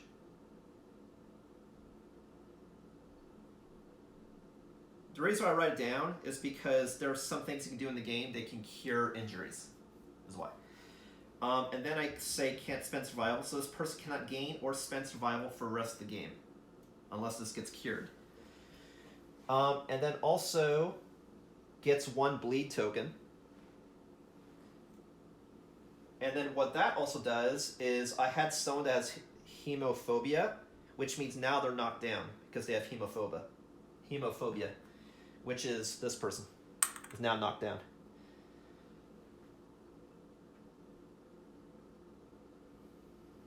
And I believe that's actually 2 tokens because it's during the monster's turn.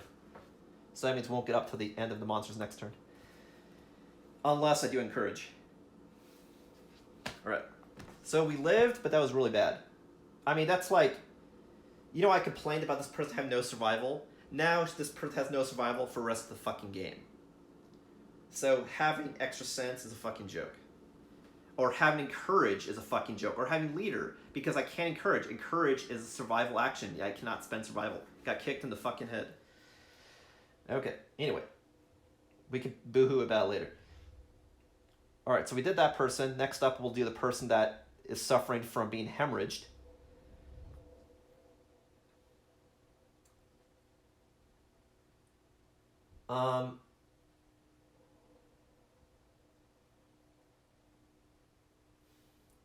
And the question here is the timing. Because this says if you're knocked down, certain thing happens, and if you're standing, certain thing happens. But do you trigger this one at a time? Or do you flag it all at once, but then you do it individually? You know what I mean? Does that make any sense? Like, does everyone check at the same time, but then you do it one at a time only because you're human? Or does he actually do one target at a time checking against this? That's what I don't know.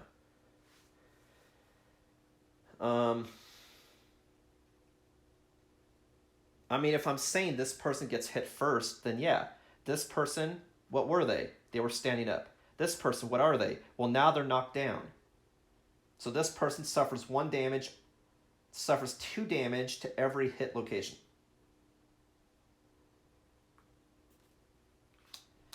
Yeah, because if I'm saying he rampages, then rampages, then rampages.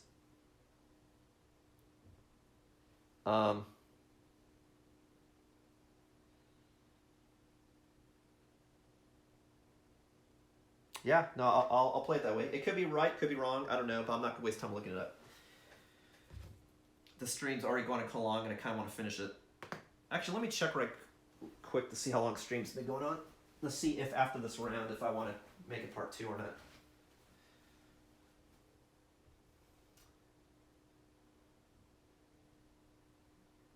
Yeah, if a Phoenix shows up, yeah, yeah, great. That would also suck.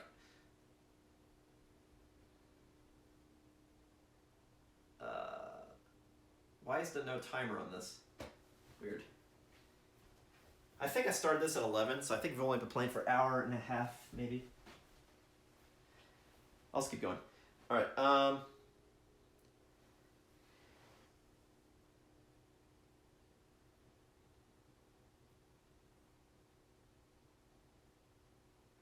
Well, I don't know. Like,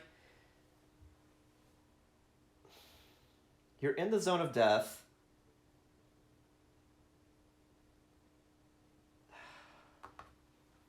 No, you know what? I'll do it that way. I'm acting like he runs.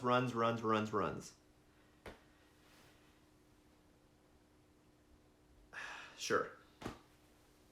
So Ren's could take 2 damage everywhere. Is that it? 2 damage everywhere.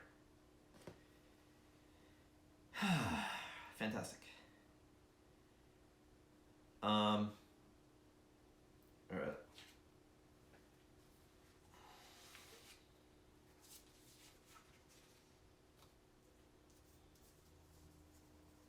+1 movements go away. Fortunately, she's got armor. That's good news.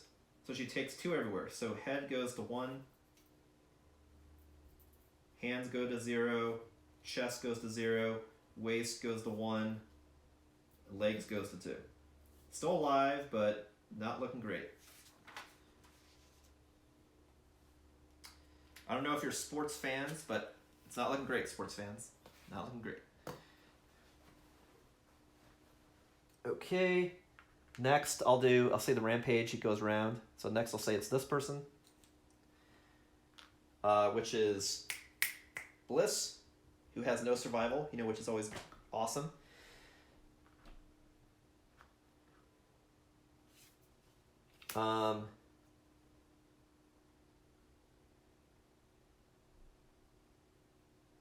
That's 2 damage to the hand. And then blah, blah, blah, blah. Hands goes from 3 to 1.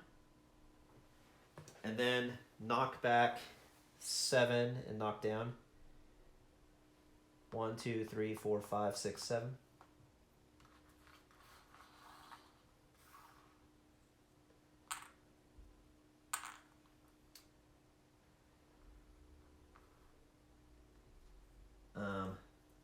I'll just do this to double up, just so I know. Again, I'm just flagging on when they actually get knocked down, because it matters. Because 2 means that they won't come up until the end of the monster's next turn. Okay, then this person, lastly,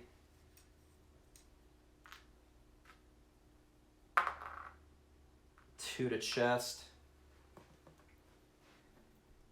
So it goes 3 to a 1. Knockback, far as he goes to here. Cuts away from the point of origin, and then also knockdown. So basically, my entire next turn, nobody has a turn. That's the what's awesome. You just want to know what awesome sounds like? That's what's awesome. Yeah, awesome. Super awesome.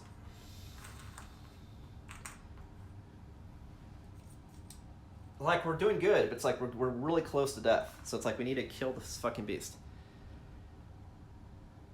No, yeah, exactly. That's all I need to cap off this fight, is to have someone get swallowed, right? Exactly. Okay.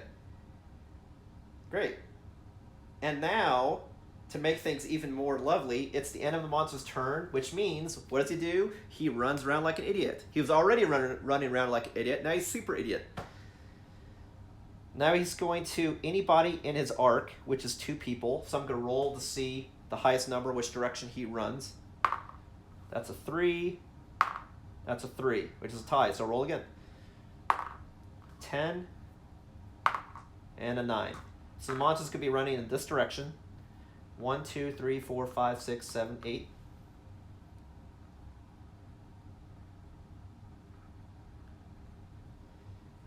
But you know what? I'm also going to house rule something also. Because remember, whenever he runs or collides, then that triggers stuff. But when he did his rampage, that cannon also has him running around. So I'm going to say that I can trigger my stuff him running around, because that technically, that's what he does on that rampage is run. So it doesn't explicitly say that, but I'm going to house rule that, because RP-wise, he's running around like an idiot, bucking and jumping everywhere, right? So I'm going to do that. So before I do this, the monster takes 1 wound because he ran around. And then I roll a d10 to see if he trips. He does not. Now he does this move, which again, he'll take 1 wound because he moved. And I roll to see if he trips. Oh my god, he does! Holy shit! He rolled a 1. That means he's knocked down. Now, what I have to look up in the rules... Oh, no, he's knocked down for the rest of the round. Yep. So the monster's knocked down. Cool. So that means he doesn't hit this guy at all, because he tried to move. Nope. He fell over.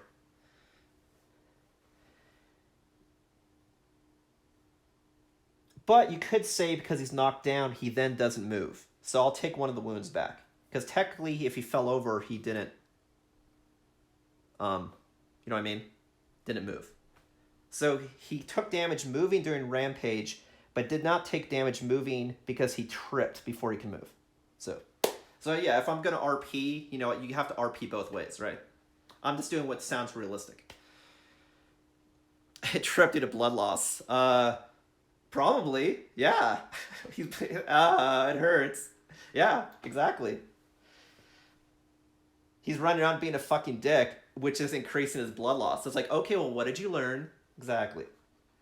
Learn not to be a fucking dick. All right, so this is what happens. It's our turn, but nobody can get up. And now it's the monster's turn. So unfortunately, he was knocked down. The fortunate thing about him getting knocked down, at least he didn't charge this guy. So, whatever. But everyone's still knocked down because they don't get up until the end of the monster's next turn. And they got knocked down during the monster's turn, if that makes any sense. Okay, so now it's the monster's go. But he did take 1 wound. We wounded him indirectly, so yay. And I also have a lot of stuff around here, so make sure I have nothing that counters something. I don't think I drew anything that counters anything yet. Knockdown, bleeds, collides, but he didn't collide with anybody yet because he tripped. Okay. So the monster has 4 AI cards left. Fortunately, the one he drew isn't terrible. Slam, the closest knockdown survivor, which is this guy. Speed 2, toughness goes away. Speed 2. Hits on a 2. 2 hits.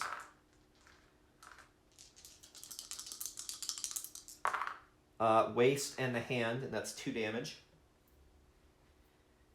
2 damage to waist and 2 to hand would both be really bad, so I'm going to spend 2 survival because I have extra sense to counter both.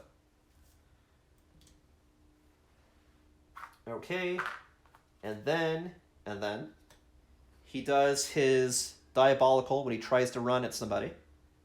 So I'm going to roll to see which direction he runs. 9, 7. So he's going to try to run this direction again. So first I'm going to roll to see if he even successfully runs. It's a 9, so he does. 1, 2, 3, 4, 5, 6, 7, 8.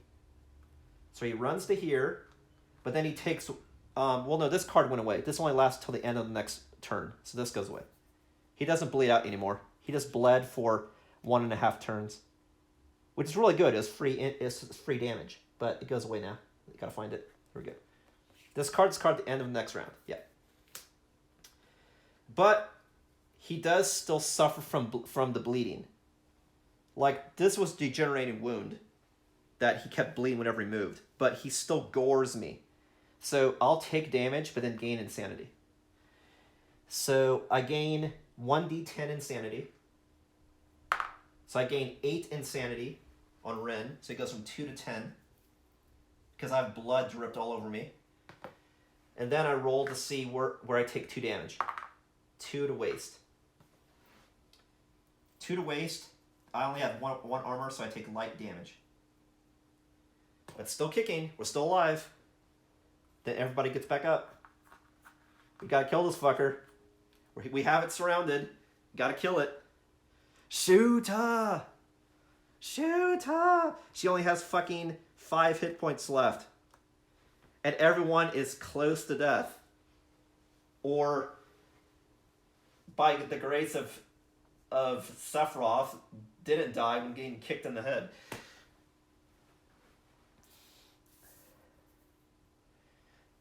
Okay, we gotta seal the deal now. Seal the deal. Okay.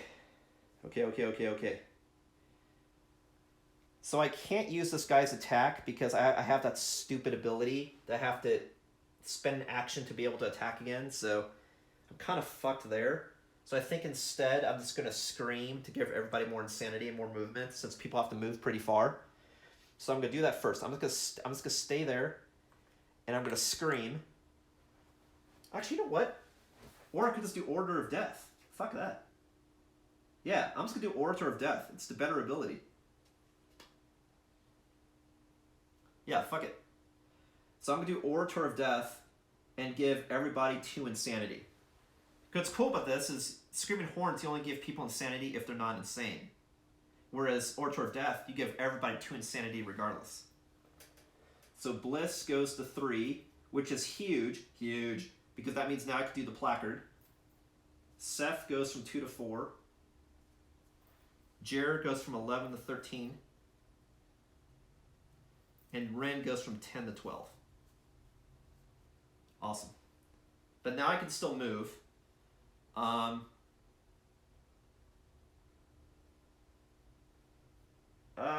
think I made to stay put. Most likely he's going to attack in the front, run forward, so I think I'll just stay there.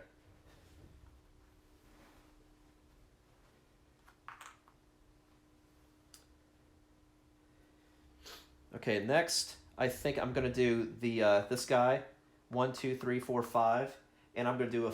Why am I talking like that? I'm going to wait. What is that? Oh, a unicorn, a ram. Yeah, I'm gonna do a slam and a skewer. We're gonna gore this fucker. So I'm gonna do a full move, slam. Move it 1 space, and then move forward and do a skewer. When I do skewer, I can move forward 1 space, and then I get +2 to strength. And then because I slammed, he gets -1 toughness. So that's easier for me to wound, definitely, but everyone a little bit easier. And I'm going to attack. I'm probably going to have the bow person actually pick up this fucking thing to try to heal its head, probably. That's what I'm going to do. Anyway. So we're going to attack. So that is 2... Oh, you know what? You know what? If I can... No, I can do it because she's too far away. Never mind. Okay, so we're going to attack. That's 2 dice. I hit on a 4.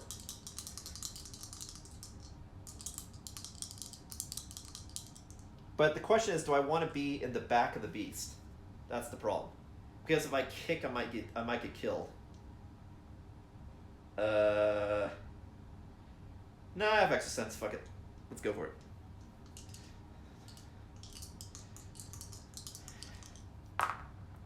We got a 10 and a 3. What does that mean?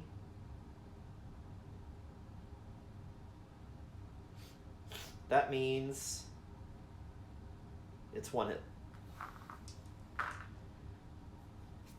And we got Furry Tail. You strike the magnificent bushy tail. Magnificent. Just look at it. Okay, so my strength is a 4 plus 2 plus strength plus toughness. So it's 4, 5, 6, 7, 8. 10 minus 8 is a 2. So I wound on a 2 and crit on a 10. Fuck. Yes! Yes! Yes! That's a natural lantern. It got skewed in the ass. In the fucking ass. Fuck. Look at this. Look. I'll show you. He's going, get deep in there. But it's with a club, so it's like, drilling it in there. All right. Sorry, it's getting a little graphic. Well, it's KDM, so graphic is implied. So we got 1 wound, critical wound, gain 1 screaming antelope resource, and then other shit happens. We got a pelt, which is awesome. And then it also says, the screaming antelope is off balance. The monster gains a -1 accuracy token, meaning it's harder for the monster to hit. So like to make it harder for the monster to hit, you want to give it negative accuracy and have the survivors have plus evasion. It means the same thing. Just like having plus strength and minus toughness on the monster. So he gets -1 accuracy token, and that's permanent for the rest of Showdown. Accuracy, -1 accuracy. So the monster right now is +1 speed, +1 damage, -1 toughness, -1 accuracy. Okay, so that's the end of the turn for this guy. That was great. Great. Now we're max headroom. We have 4 damage left to do. Awesome. Okay. This dude is really far away, but this dude could also run forward with survival, and who has speed 6. So we're definitely gonna do it. We're gonna go for the title. 1, 2, 3, 4, 5, 6, 7, 8, 9, 10, 11. I could go 12 spaces if I dash. 1, 2, 3, 4, 5, 6, 7, 8, 9, 10, 11. So basically, I can either attack it from here or from here.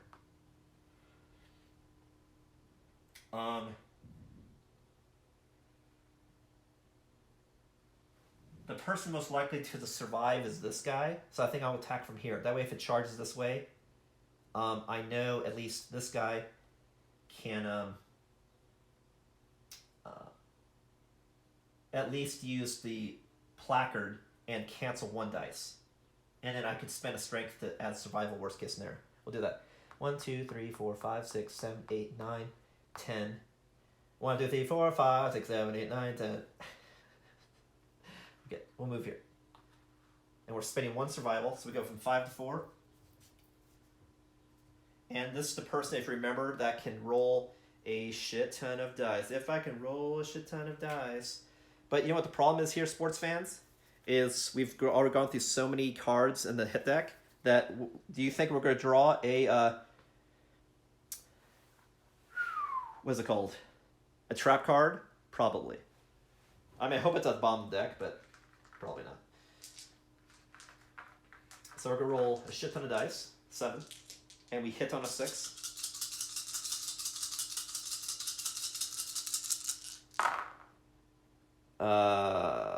We got a lot of hits, so this could be really bad, actually. We got 6 hits. So that's probably guaranteed trap card. But the good news is that means we also get rid of the trap card, right? So I mean, it's not all bad, but it's probably gonna be bad. 1, 2, 3, 4, 5, 6. Yep, there it is. It was 3rd from the bottom. All right, so we do the trap. The survivor is doomed. Everyone adjacent takes 2 brain damage, knock back 5, knock down. And then it moves and does weird shit from the thing. Alright. And in case you didn't know what Wailing Slide does, if I didn't say that before, the monster goes on its belly and then it runs on its teeth from the mouth in its belly. Not even on its legs. It slides on the teeth on the mouth in its belly. That mouth. So it's sliding on its belly, moving on its teeth. Okay, so everyone adjacent takes 2 brain damage. So technically it's only 2. So they both take 2 brain damage. Oh, I think I played this wrong for 2 Lantern years now. Oh, whatever. Like I said, there's so many things in this game. The odds of you fucking up one thing is really high. Okay? There's so many things to keep track of. I thought this said 2 brain damage. This says 2 brain damage per monster level. So that means last time I did it, people should have taken 4 brain damage and not 2. So, whatever. I'll just keep playing.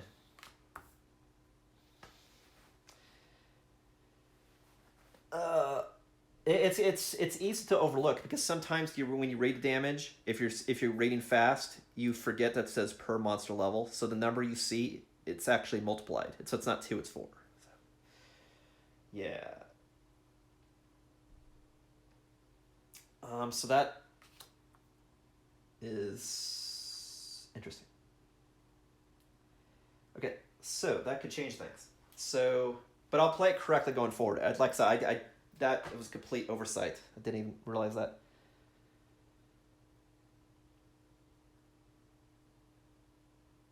And you know what? Oh man, I've played this so wrong. God damn it. When I did this last time, I should have given someone random disorder and I forgot to. I'm sorry. I'm just like skimming this. What I should do is read it and go slow step by step. So I'll do that in case I miss something else. Okay, so I'll just read it.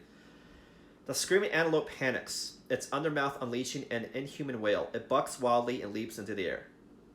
The attacker is doomed, which is this person, meaning they can't spend survival. Suffer 2 brain damage per monster level. All adjacent survivors. And then they all get knocked back 5 and knocked down. So I'll do it step by step and read slow. That's how you fuck up stuff, is when you skim, read fast, and then assume how the card plays. I know. Okay. So everyone, these two get 4 brain damage. So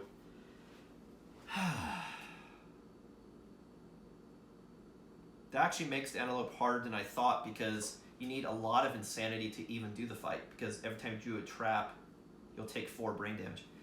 Anyway, I'll try to remember it going forward. Okay, so this person is Jer, who has 11 insanity and takes 4, so it goes from 4 to 7. And then is knocked down.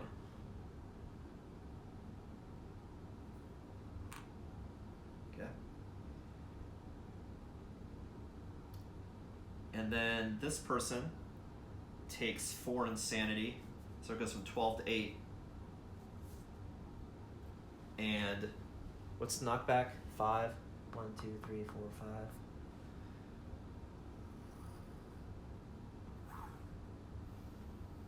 5. I'm only putting 1 because they get up at the big end of the monster's next turn, which will be monster's next turn. And then it does other stuff. And then the monster lands on its belly and begins to slide on its teeth. Turn the monster directly away from the attacker in full move in straight line. This was the attacker. That means it turns this direction. And then full move in a straight line. Oh, you know what? That's what I did play it correctly. He only does you only get a disorder if he collides with you when he's on its teeth, not when he does his wail and knocks everybody back. So I don't think I played that incorrectly. I could rewatch the stream to see if I did, but if so, I'm sorry. What I definitely played wrong was I didn't do 4 brain damage last time, I only did 2. But playing correctly this time. That's true. But the thing is the problem is I don't know who he affected last time. That's the problem. I mean, I could do that since you're watching. Yeah, I could just give everybody a bleed as a penalty since I don't know. Yeah, okay, I'll do that.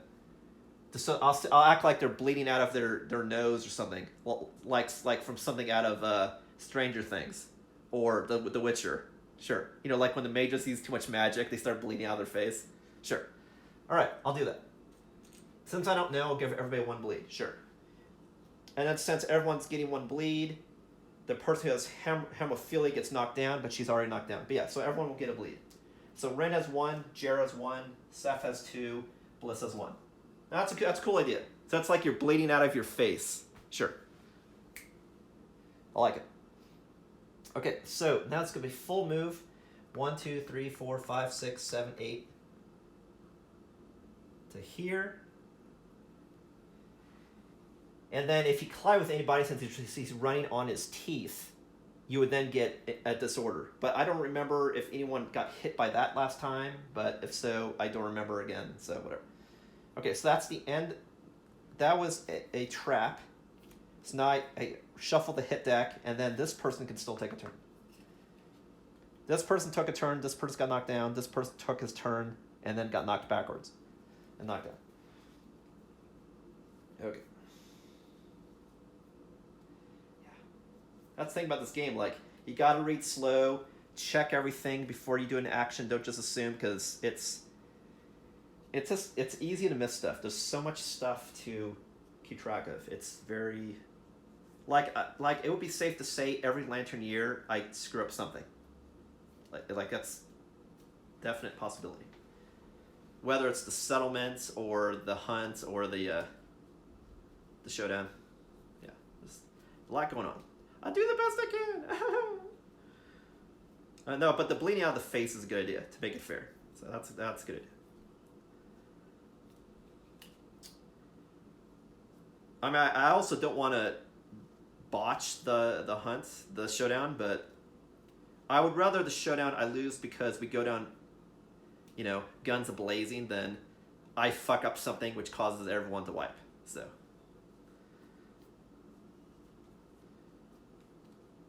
far, it's still good.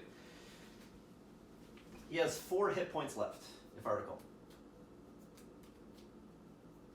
But yeah, no, that definitely makes the monster more dangerous than I had originally planned, because when I fought it the entire last Lantern year, I think I was doing 2 damage and not 4 for the insanity. Granted, I think I only drew 1 trap last Lantern year, so I don't think that would have been fatal anyway, because I think everyone had decent insanity, if I recall. Because it was everyone that was a veteran that fought last time, this time I'm taking some half newbies. So moral of the story is people would have had insanity. That's what I'm saying. Anyway.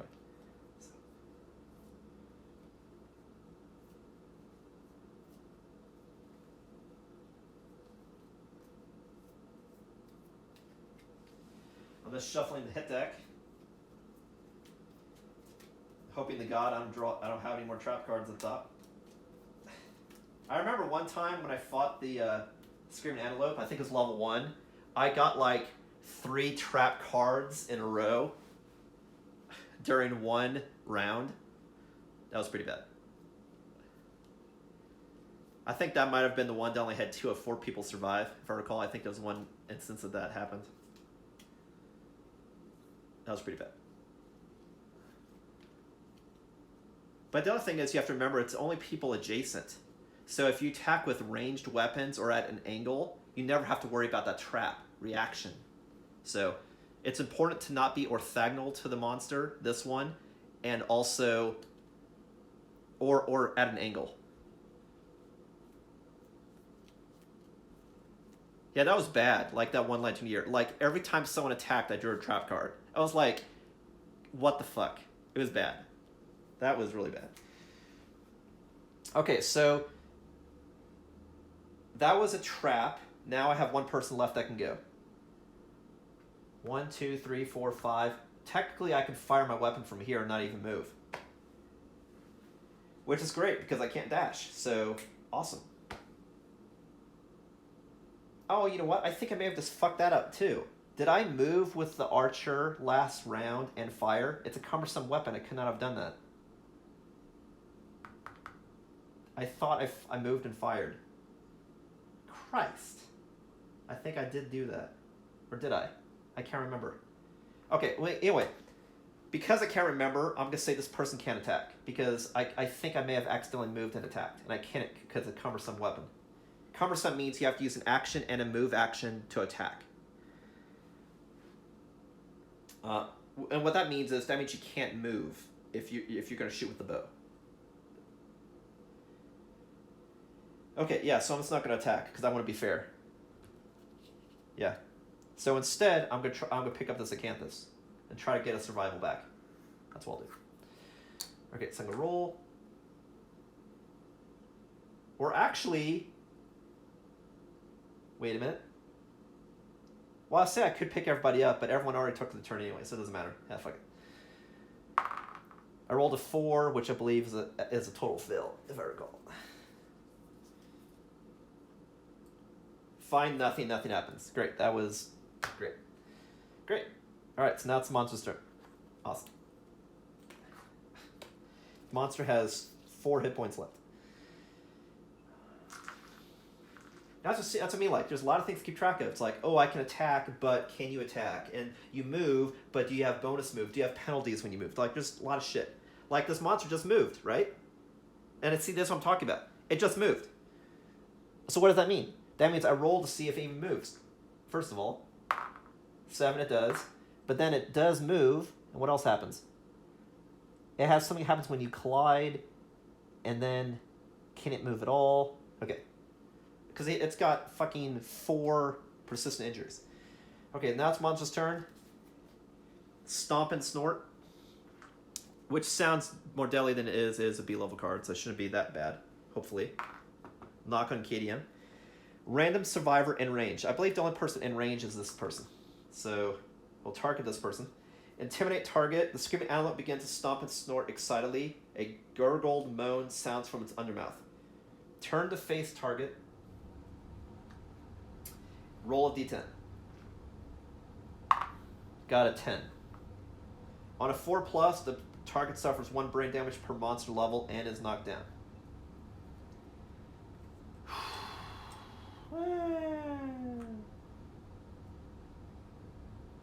In addition, if the target is insane, knock back 5. 1, 2, 3. Knock back 5. And since it knocked back and collided, that means both these people are knocked down. Son of a bitch. Ah, God.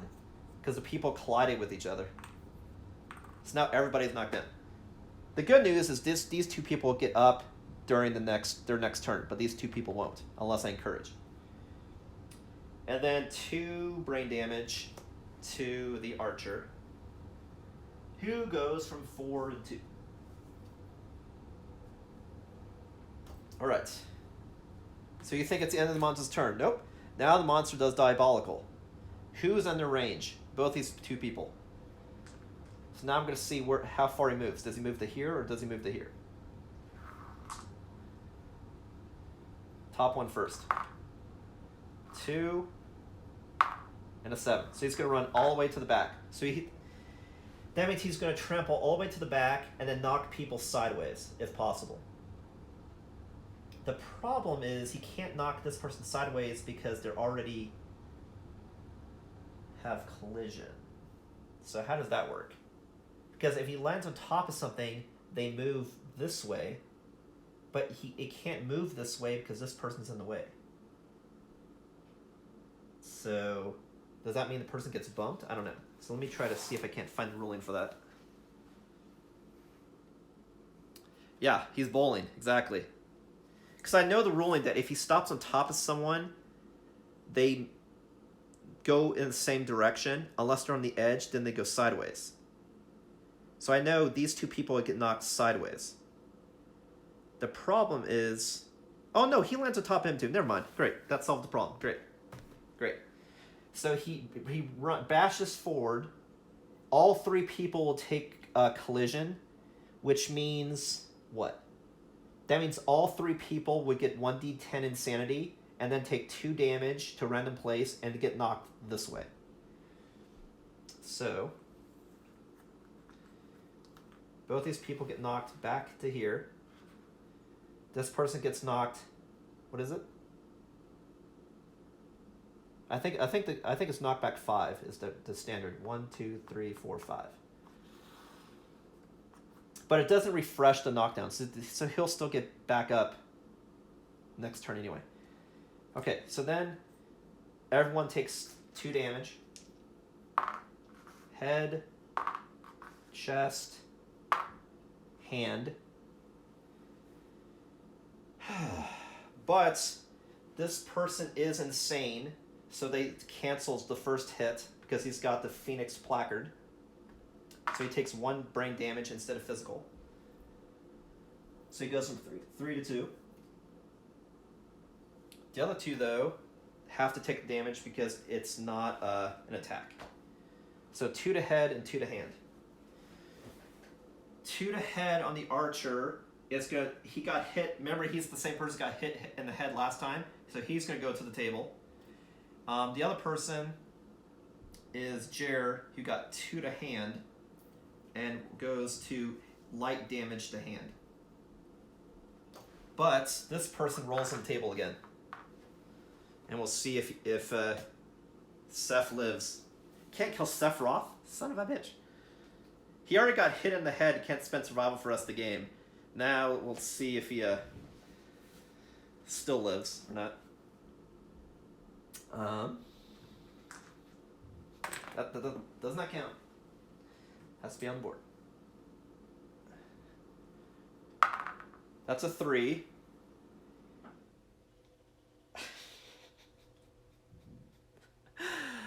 All right. So he rolled a 3. Decapitation, you're dead. His head got knocked clean off his body. Just can't take that many blows to your head, you know what I mean? So I'm gonna record that right quick because again I do everything that triggers immediately when it happens, which triggers a bunch of things. First off, I'm recording his death. So Seth, I put an X, so he's dead.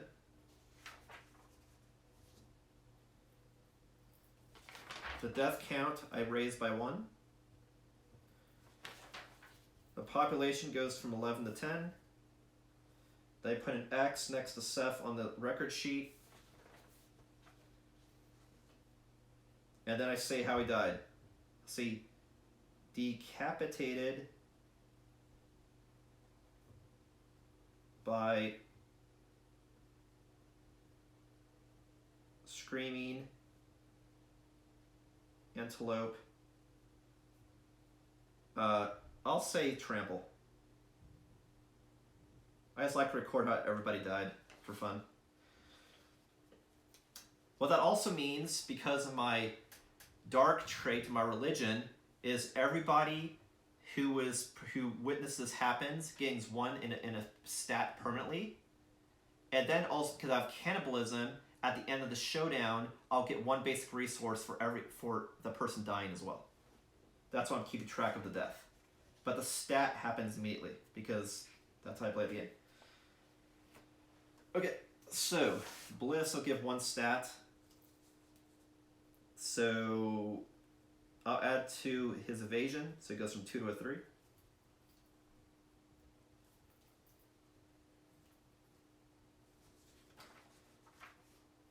Rin.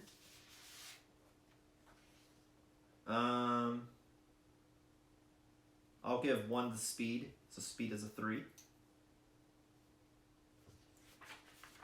And then Jer, let's see here. He already has super speed, don't do that. I could add the luck, but I made a house rule also that if someone for permanent stats is already at 3, I can't add to that unless everything else is at 3. So he already has 3 to luck from permanent stats, so I can't add the luck. That's just a personal thing that I did. it can go up from other means, but if for any reason any permanent stat is at 3, I'm saying I can't add to it. That's just a house rule I did. Since the entire thing I'm doing is a custom campaign edition that I made up. Okay, so I think I add 1 to accuracy. So his accuracy now is a 5 instead of a 6. Okay, so I did the death bonus. Now I'll do cannibalism depending on if at the end of the showdown. Okay, but yes, Seth is dead.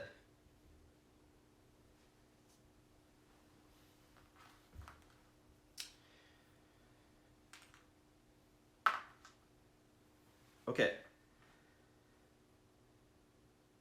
So that was what now? That was the trample, because he knocked everybody back, right? That's what did it. The trample and knocked the collision. So he's 1, 2, 3. Oh wait, was he too far away? Did I do this for no reason? Oh my god, was that an epic fuck up? Oh my god, I think I may have epic screwed this up. He's too far away.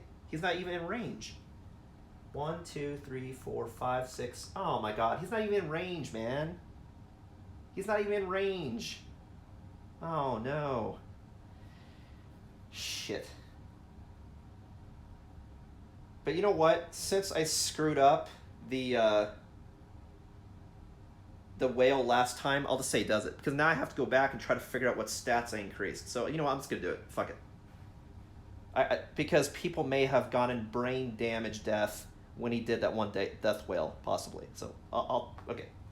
Yeah, because see, he moves 8 toward, but if he's too far away, it doesn't happen. 1, 2, 3, 4, 5, 6, 7, 8.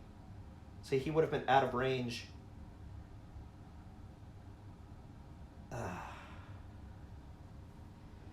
Yeah, whatever. I'll just say that's what he did. Whatever. See, that's what. Yeah, you know, if I screw up one way, you know, got to screw up both ways. I knew that happened eventually. Like, that should have never happened because he was too far away. So, whatever. He would have stopped here. So that means when he dashed, everyone was out of range. Anyway, I'll say what happened. I'll say, you know, he got super mad and super ran forward and slammed and killed people. Great. Well, let's say that's what happened. All right.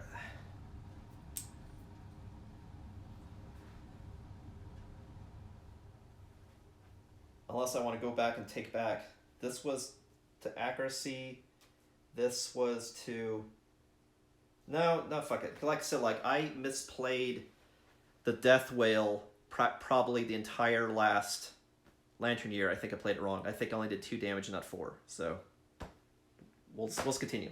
Because someone may have died from losing too much insanity. So let's continue. He super ran forward. Boom. He did like Juggernaut Charge. Raw. Okay. Alright, so now it's our turn. This person's still knocked down. These 2 come up. Well, let's continue. Alright, so let me get a little bit of a drink. See, that's exactly what I'm talking about. Like, I just need to like play slower, check stuff, move. I'm like trying to go faster just because I know the stream's going kind of long to try to, but, you know, think. How many spaces? What's to check? Then read, then check. Don't skip ahead and assume. It's like, oh, God.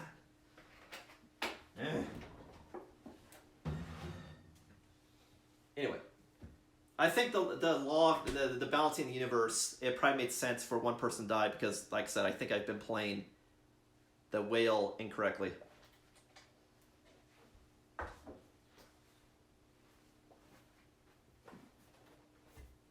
Prior for the level 2 monster anyway. Okay, so it's our turn.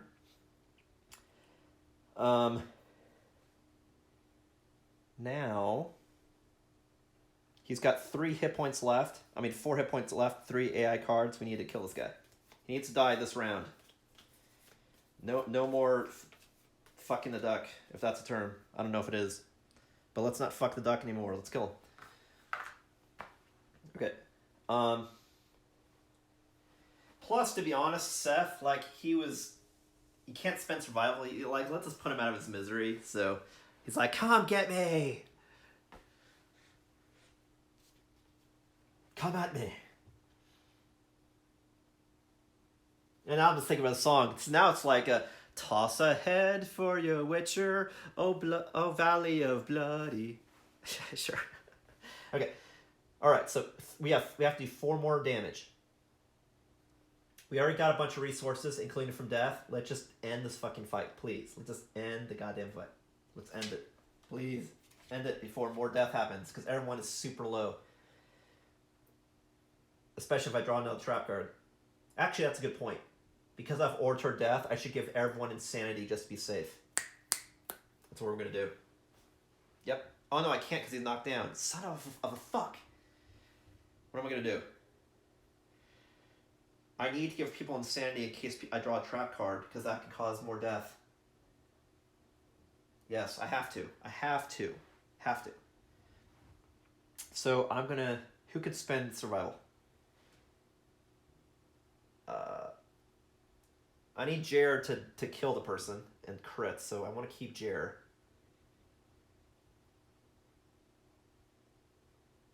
But Ren only has 2 survival. He may need that to live. The other girl.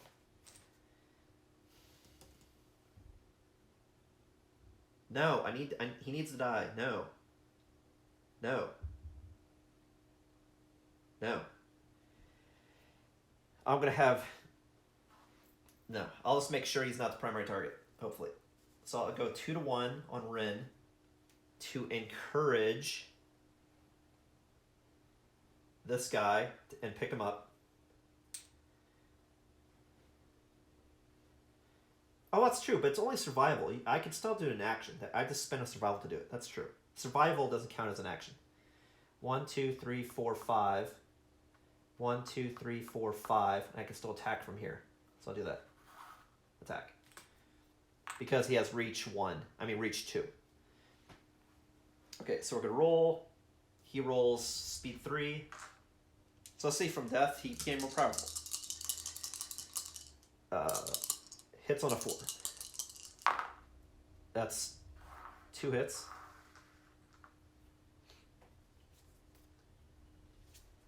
God, now every time I look at this deck, I just dread it's going to be a goddamn trap card. God, now I'm so fucking paranoid. Okay, I got Restless Muzzle and Restless Shank. I'll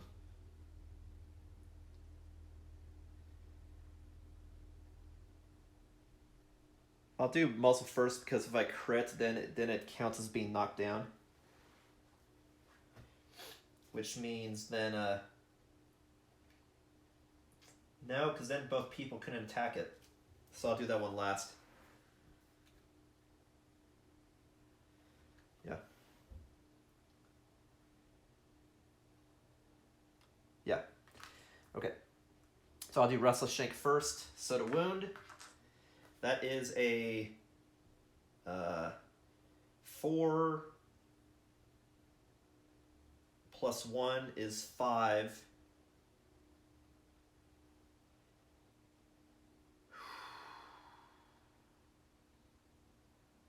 Four plus 1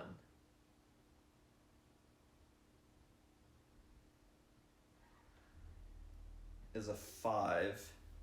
10 minus 5, so I wound on a 5.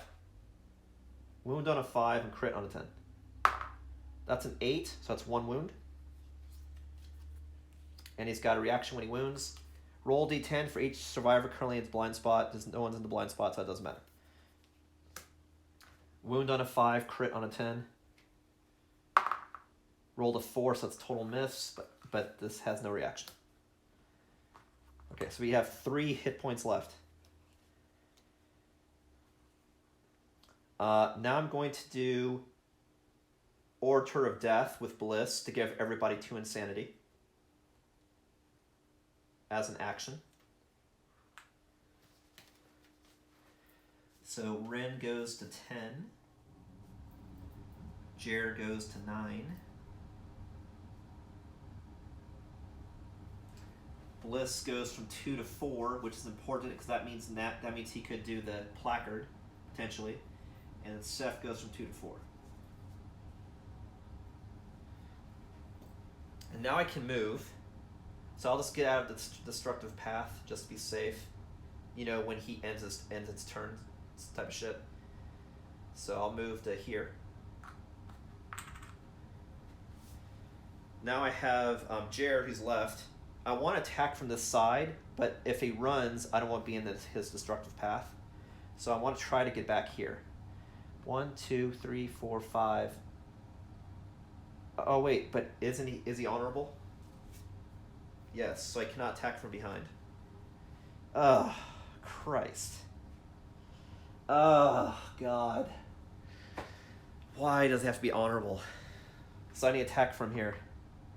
And hope to God I don't draw something stupid. See, the problem is if he attacks, he's going to hit 2 people. I can't have him hit fucking 2 people. What am I going to do?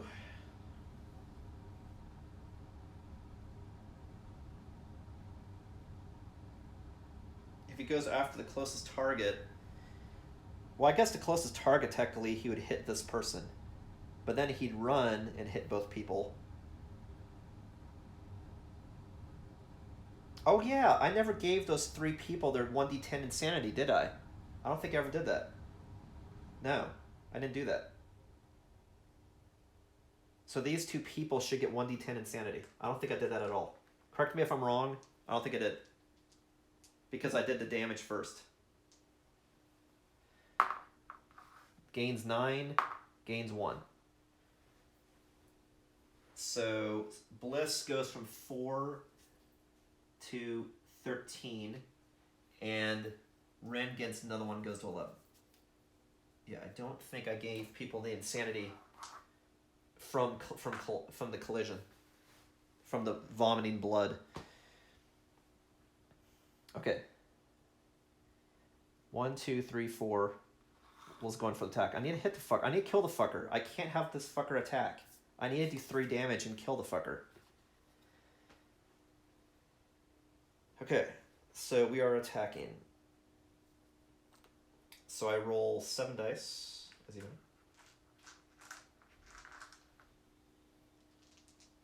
Seven dice and hit on a 5.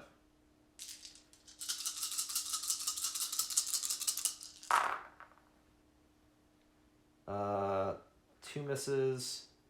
That's 6 hits, which might be bad.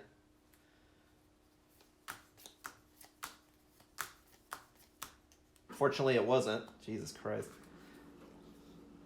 It's almost like this one having too much speed or too good accuracy is a bad thing. Because, yeah. Fortunately, it worked out. So I got 6 cards. One of them's super dense. One of them's first strike. So the first strike one happens first, which may cancel everything, actually. We'll see what it says. The screaming antelope's massive eyes glisten with human-like fear. If the attacker is insane, cancel all hits and their attack. He is insane, so all these hits are canceled anyway. But remember, I can attack twice. Loophole. So that cancels that attack. It doesn't say it cancels all attacks for the rest of the round. So that cancels one attack. Now I'll do the second attack.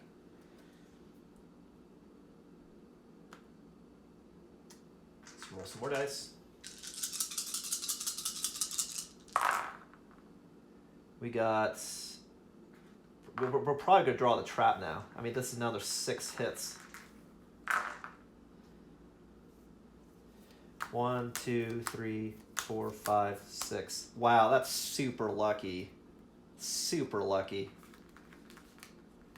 The traps won the last 3 cards. That is super lucky. Okay, so there's no weird stuff on here. So I want to do anything that has to do with the resource first, because I want to definitely gun for as many resources as possible. The reflex do last. This one doesn't matter, so that's second to last. No resources. These 2 give resources, this one will be third to last. This makes the antelope move forward, unless I crit, so that might be bad to do. But by it moving forward, I can cancel anything that could hurt me. So maybe I'll do this one, and then this one, and then this one. Okay. So first we're doing Furry Tail. So for stats, my strength is a 6, plus 1 is a 7. So I wound on a 3 and crit on a 6. That's a 5, so I don't crit, but that's 1 wound. No reaction. That's an 8, so that's a critical hit. So that's another wound. And I get a Screaming Antelope resource, which is a bladder. And this is a chance that this blow snaps the Screaming Antelope's neck, killing it. Roll another d10. On a result of a 10, the Screaming Antelope instantly dies. So this isn't a critical wound roll, this is just an effect roll. If I roll a lantern, the monster instantly dies. That's a 5, so it does not instantly die. Next we have Restless Ear. There's no AI cards left, so if it takes 1 more damage, it dies. The 7, which is a critical hit, which is a wound. And I hit its ear, but I kill it by hitting the ear. He got intracranial bleeding. Cool, so we kill the monster. But at what cost? At what cost? Okay, so I'll go ahead and get the 1 resource for the dead body, which is a basic resource. So we got a skull. We got the skull of Seth. We'll pray to it. And we killed the monster. Awesome. So now we go to the aftermath. At what price is glory?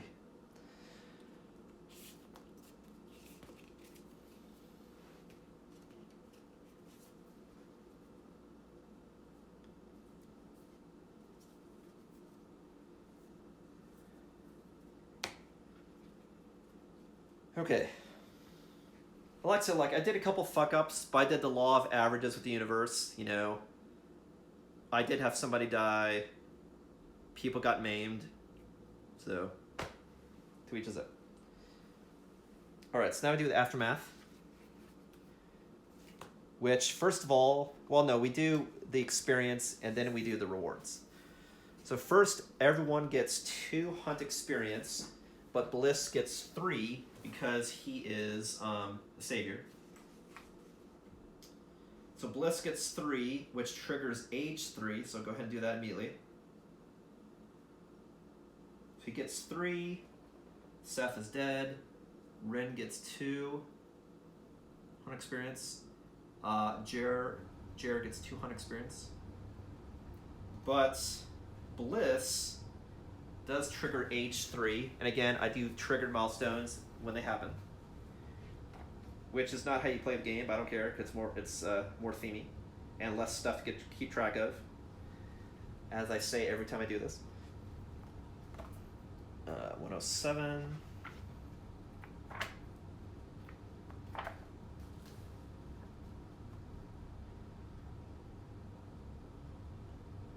Okay, so I roll 2 dice.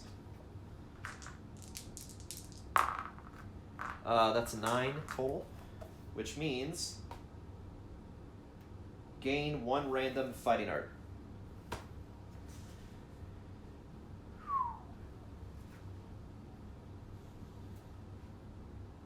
Okay, so Order of Death is a possibility, so I need to write down what Order of Death does, because I need to put it back in the deck, because he could draw it again.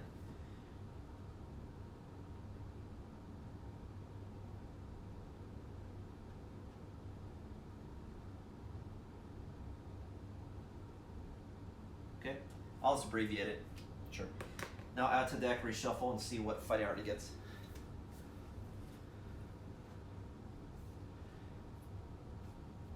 I don't think the stream went kind of long, but I don't think it went too long. Like, if I start at 11, I'm assuming it's like 2.5 hours, if I recall.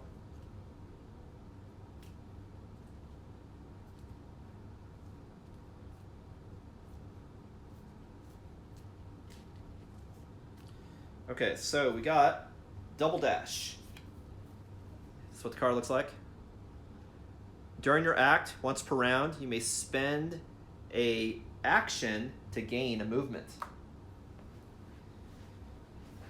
So he could dash and move 3 times if he wanted to. Or he could spend an action to dash instead of spending a survival to dash, is what it is too. Okay, double dash. I'll say lightning bolt to gain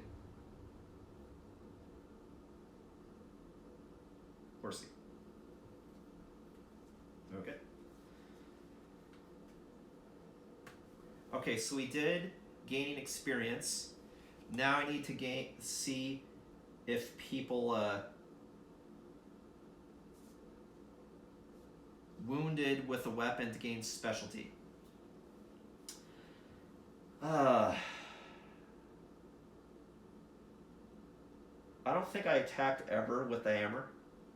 So I don't think Bliss gained specialty at all, if I recall. I don't think I attacked at all. I normally use a blue marker, I just forgot. Jer I knew definitely did because we did most of the damage with the guitar. So it does gain 1 specialty, so weapons proficiency goes to 2. Let me see. So we did hunt experience, we did weapon proficiency stuff. Now we do rewards. So if anyone has 20 or more insanity, they're driven mad by the death wail of the beast. No one's at 20 insanity. So then we do rewards. So rewards, I get 7 antelope and 6 basic. All right. So we go.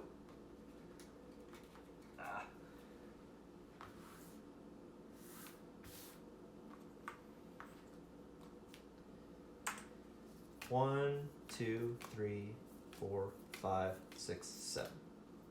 Practically milled the entire deck. And then we get 6 of these. 1, 2, 3, 4, 5, 6. Alright, so what do we get? For basic resources, we got a hide, monster organ, triple question mark, which is always awesome, can count as anything, monster organ, monster bone, monster hide. For screaming antelope, large flat tooth, muscly gums, shank bone, pelt, shank bone, pelt, large flat tooth. All right, now I'll show you what the rewards are total, and then that'll be the end of the stream. Total as far as for the entire Lantern year, which includes stuff I got during the hunt, which I got a couple things during the hunt. One of which was really fucking cool. If you haven't seen last episode, you'll see now the super cool thing that I got. Which, realistically, from how I'm doing in the game, I may not be able to use, but it's still really cool.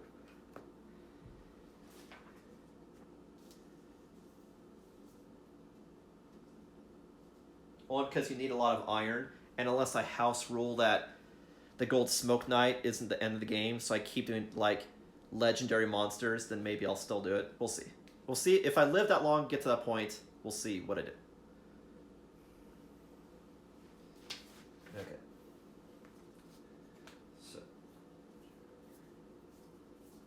Oh, you know what? We're not done yet. We're actually not done yet. Because I give myself the house rule that I have 1 chance at getting anything that I didn't try to pick up. That's a resource on the board. That's right. I knew I forgot something. So, I'll try to pick up the bug with, who's still alive? With, Jer. He'll try to pick up the bug, which is a 10, which is something. I get a vermin resource, I believe. Let me check.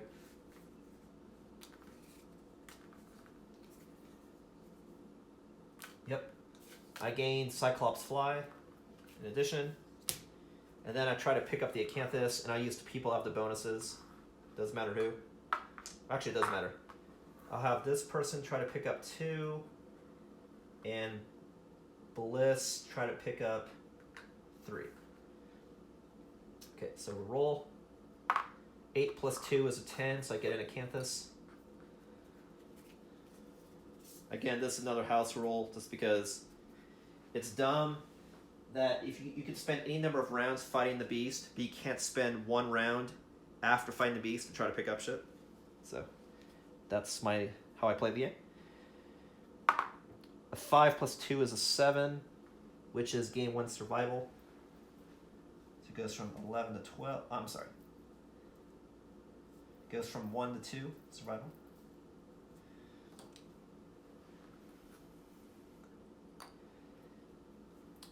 And then Bliss will do the rest. 4 plus 2 is a 6. Gain 1 survival. Goes from a 0 to a 1. Roll again. That's a 4 to a 6. Gain 1 survival. Goes from 1 to a 2. And then lastly, 5 plus 2 is a 7, which is gain 1 survival. Goes from 2 to a 3. Okay. That's a house rule. It just, again, it thematically, like I said, the rules, they say if there's ever discrepancy, always rule toward death. But, that's a fun theme, but the game is already super punishing. By just making it barely, massive punishing instead of super punishing, you keep the game fun. So, that's what I do. Alright, so now look at total resources. We got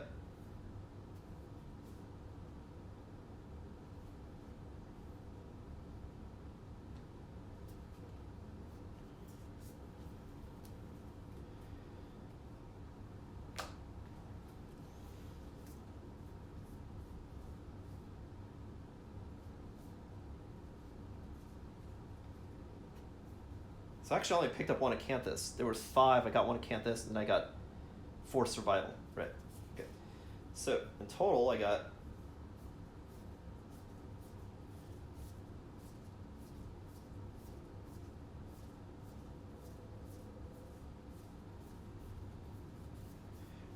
in total for this Lantern year, I got 23 resources. Not organized to what I got, so I can show you what I got, and I'll show it to you again close up. 1 sec.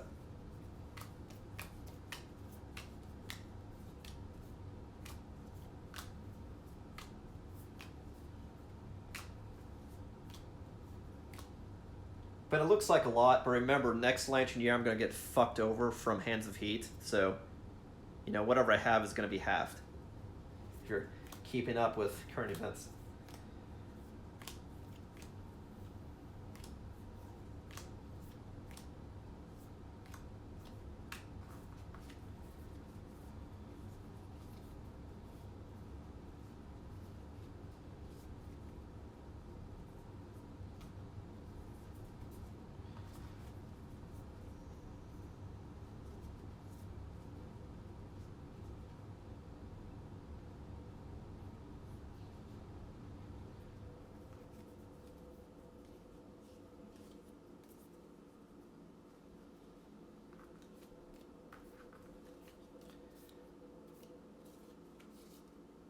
I'll save the coup de grace thing to last in case you haven't been watching the last stream.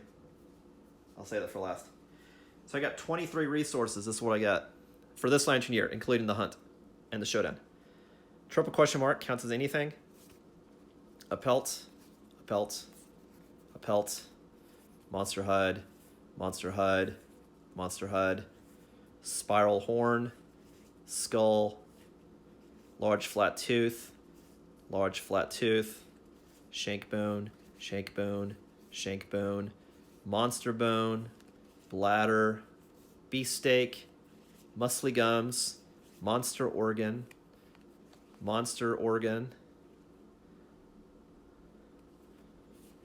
fresh acanthus, cyclops fly, and the coup de grace, the perfect crucible. If you remember from my previous stream, Lantern years ago, I found a Porculus key. This Lantern Year, I found the cage to the Porculus key. I used it, and I found the perfect crucible.